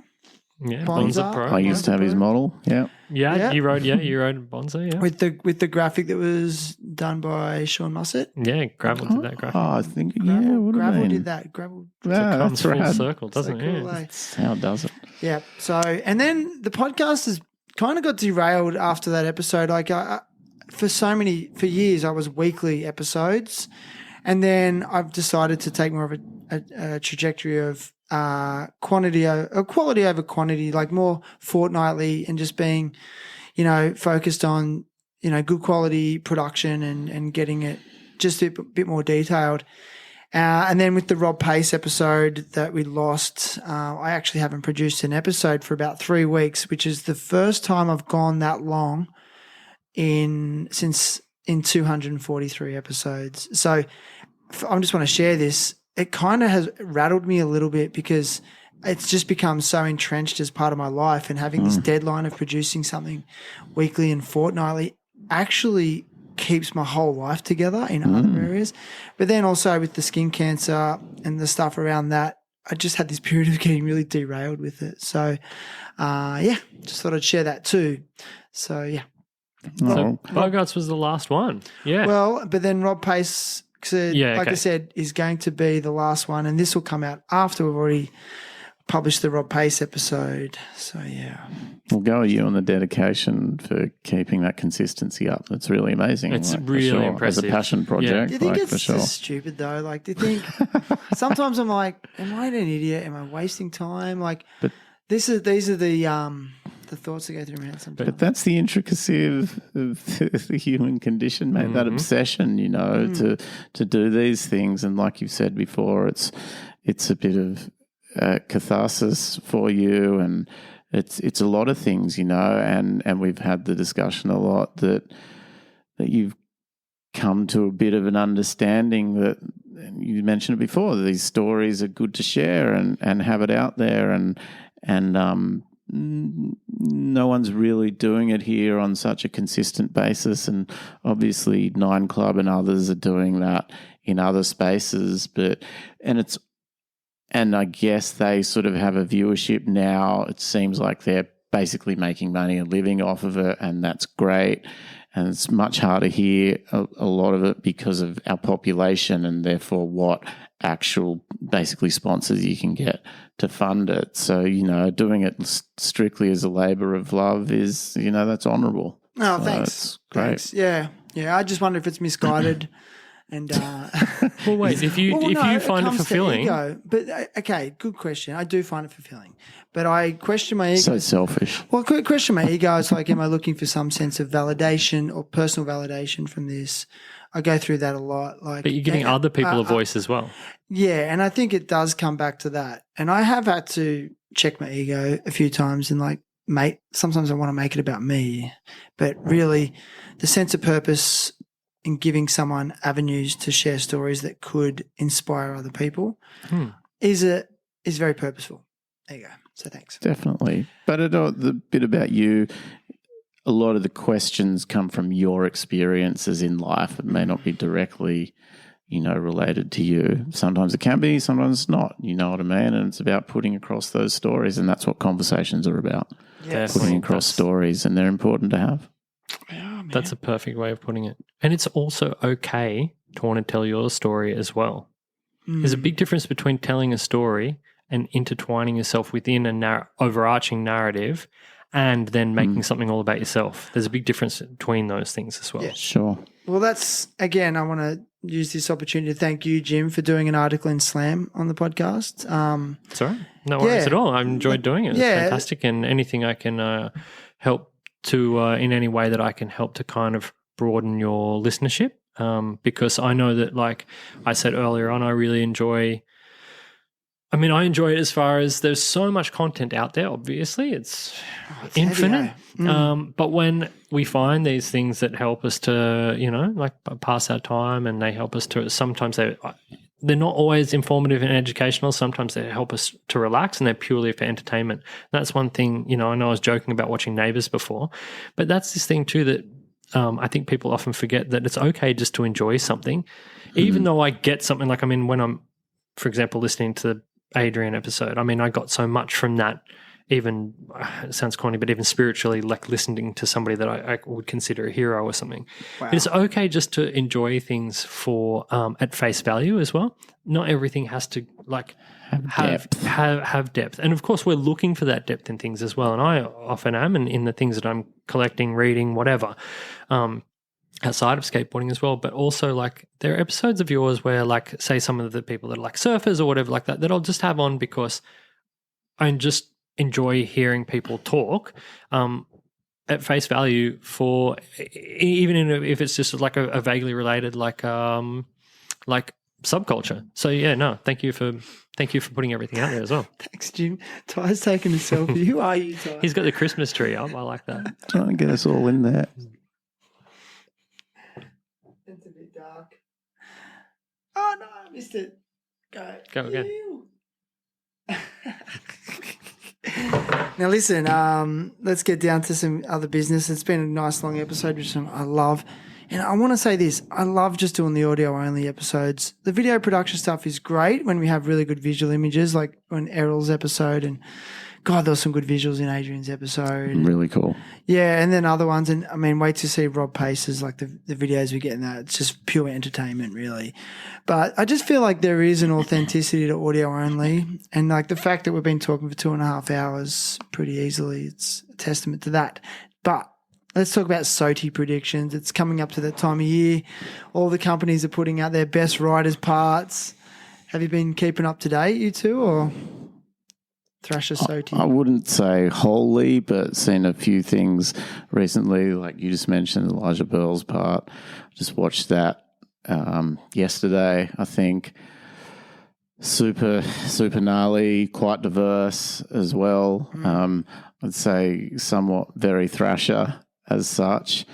Sam Fran, a lot of spots, all of that.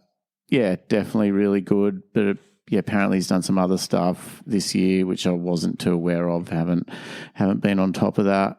But I watched Jamie Foy's New Balance part the other week, and wow, talk about diverse and like a nimble human for someone such as him. It's amazing. Big boy. Yeah, man, like that's amazing. And I've seen, I think, at least a couple of other parts that he's put out this year and whatever. And yeah, he's just wildly phenomenal on a skateboard, I have to say. He's just got so many different moves, and it's and gnarly, technical, like everything. I think that's fascinating, really cool. And I'll just say I watched Braden Hoban's long part the other day that he just put out, and just funny you mentioned Welcome to Hell before, because he did a super long rail and he had a Welcome to Hell t-shirt on. I was like, oh, that's a bit of an homage to Welcome to Hell right there. Jamie, I think Jamie did that rail, and I was like, that's actually pretty cool, because it's Toy Machine as well, and I just thought that was pretty cool. I mean, you could sort of argue the fact, because he's done a lot of comp stuff this year, he's actually been pretty diverse in his whole career side of things this year. So, I mean, he could do well there. Didn't really think it stacked up as much as like Jamie's stuff or maybe Elijah's to get the top spot there, but 100% an honourable mention there. Definitely, he's a machine. Like, isn't it? He kickflip into everything. And fast and just like, he's sick. I really enjoy his skating for sure, and his comp skating's really pure and true, and he's just really and he seems like he's having fun while he's doing it too. He does seem like he's having fun. Yeah, that's a big thing. Which is amazing with his stuff too. You're like, whoa, you're having fun doing that? Yeah. Go you. Yeah, how? Yeah, exactly, yeah. What do you reckon, Jim? Look, I think it's going to be Jamie Foy. I mean, everything that Ty just said, I mean, he's just a phenomenon. I was hoping that it would be Tiago. Like, I'm always rooting for the underdog. And no one's world is Tiago an underdog. I don't mean that. I just more mean that, like, everybody is assuming that it's Foy. It's not necessarily big, crazy handrail shit either. Yeah, I mean, everyone's assuming that it's Foy just because of how well-rounded he is, how much content he's put out. All filler, all killer, no filler, like kind of thing. What's the wrong? No, the opposite. Like he's just a beast, and he is like. But yeah, Tiago had the switchback nose blunt cover of Thrasher. He's released a couple of parts, including his part with that switch heel flip, bump to switch heel flip over that barrier over that wall. It looks like it's about 10 meters long or something in that in the New Balance video. Poppy. Switchback nose blunt. Fakey flip out on the bench. Picnic table. Wow. Yeah, big Tiago fan, but like ultimately, I think that Jamie Foy is going to get it. Tiago's wearing those Juice-O-Matic pants. If Tiago lived in 90s Australia in 1999, he would definitely ride for Juice, wouldn't he? Well, him and Sid would you guys have had him on the team? I'm sure. You would have had to, Definitely. I feel like him and Sid would be homies with their like athletic vibes. Yeah, Foy. I mean, he's also killed some comps noises. Too. Yeah. Foy's done some amazing stuff at comps as well. I was making noises when he was doing that heel flip back tail. Oh. It's insane. All the grind down and then up that rail. It was the Thrasher coming. Yeah, he's going so fast across the flat to get up the other side. Those cross lockers, man. Like once they've got the cross lock in, like, Rob, him, anyone that can cross lock well on a round rail, it's sort of like, it seems like they can just do anything. But my theory is this. Remember the year Nyjah didn't win it a couple of years ago when he had that amazing part with just every insane handrail, and then Shan won it, which was amazing part as well, but just a completely different style of skateboarding. Really, it wasn't gnarly rails and gaps really, but. Have you seen Deeds' part? Yes. Deeds' part the other day. He's so sick. Again, I just think it's a completely almost like a different genre of street skating in a way. It's raw, it's rough. Like he's having to ride big, soft wheels so he can land stuff on cobblestones. I mean, like Portugal and Euro spots. Wild. Totally and just like it's really amazing. And his style is like, I'm just hanging on here by a thread. I don't know. I feel like it could just take it out. It's so raw. I'd love actually really Deeds. like him to. Yeah, I'd like him Deeds to is win it. sick. Yeah, Yeah, he's that so would be fun to cool. watch. Just right? saying. He's really fun to watch. But it's almost like a little different genre within a genre. You know what I'm saying? Like it's Yeah, he's creative spot. and gnarly and techie and tricky, and he's always had really cool video parts. Like, has, eh? really unique stuff, I have to So say. I feel like it could go that way. There's no doubt Jamie Foy's skateboarding is exceptional and groundbreaking. No doubt. Definitely. Anyway. Yep. How we feeling, gents? Tired yet? It's a long one. No. No, I mean, I'm good if you got some more. Well, I want to start to wrap it up a little bit. I did put on our list of things to talk about. Look, man, I've been riding 8-inch boards, 7.75 boards forever, popsicle shape forever. And I just was like, I've got to try one of these egg-shaped boards. In the end, I didn't fork out for a heroin egg because they're the really trending boards at the moment. And they look amazing. There's a reason they're popular. It's because they're sick, right? But Marty Baptist sent me a Japan National deck that's about 9 inches wide, tapers at the nose and the tail a little bit of a square tail, wide. And and it's got and the big key, it's got a short wheelbase, and I absolutely love it. And it flips well and stuff like that. Plenty of board to land on. So have you guys tried it? Something like that? I haven't, but I was just I've been taken aback with the whole phenomenon of it as well, and just listening to Chico Brenes on the 9 Club recently. I think it was a little bit older, but just hearing him talk about what he's doing with boards and all the shapes now he got into riding shaped boards was actually quite fascinating, and hearing him talk about how it actually affected tricks. And the way he did tricks and how it made some tricks kind of easier, some flips and all that, even though the width of the board, I actually found that quite intriguing, I have to say. And the short wheelbase thing wigs me out because I definitely feel like I need a certain wheelbase to not feel like my feet are too close together and I'm going to zing out and die, basically. But it's maybe that width sort of circumvents that a little bit. I tried a little one, just 8375 a while ago, but then I realised how skinny the nose and tail were, so it wasn't that good because I wanted a bit more stability. But I'm intrigued to try out a wider one, which has a wider nose and tail at some stage, and see how it goes. What size board do you ride just generally, like if just a normal board? I think it's 8375 on smaller stuff. Yep. If I'm riding bigger stuff, it'd be like 8.5. Yeah, okay. Yep. That's definitely basically popsicle shaped. Yep. You know, Yep. big thing for me is wheelbase. Yeah, yeah. That's a big part. But the shape's intriguing now to see if it actually makes that much difference to doing certain tricks and feel. But I see kids riding them and it's really interesting. Yeah, for sure. Well, when I first met Shannon, I was going through a phase of like, my daughter was only 1.5 or something, and I got really lazy. Because I just ride like 8.38 or 8.375, whatever, just like, I don't even know what they are, like 5.6 ventures and like 52 millimeter, pretty 90s kind of setup, 52 millimeter Spitfires. Like it's pretty standard. That's what I like. I've ridden that for a really long time. But I was riding, I got my friend Chris to cut me. I've got like an Eric Dressen Everslick, like Santa Cruz, like the original one. And I got my friend Chris he does his Death Breath company. He presses his own boards. So sick. I got him to like cut one for me, like a replica, so I could skate that shape like that, 1991 shape. And it's got some like indie 169s on it, but old ones, like old base plate, old T-bar anyway, because the hanger, the base plate wouldn't fit on the new holes. I had to make some Frankensteins, but I put these OJs on it that are like, just so I essentially was making a cruiser board. And I don't usually do that. I usually just ride the one board. It made me lazy though.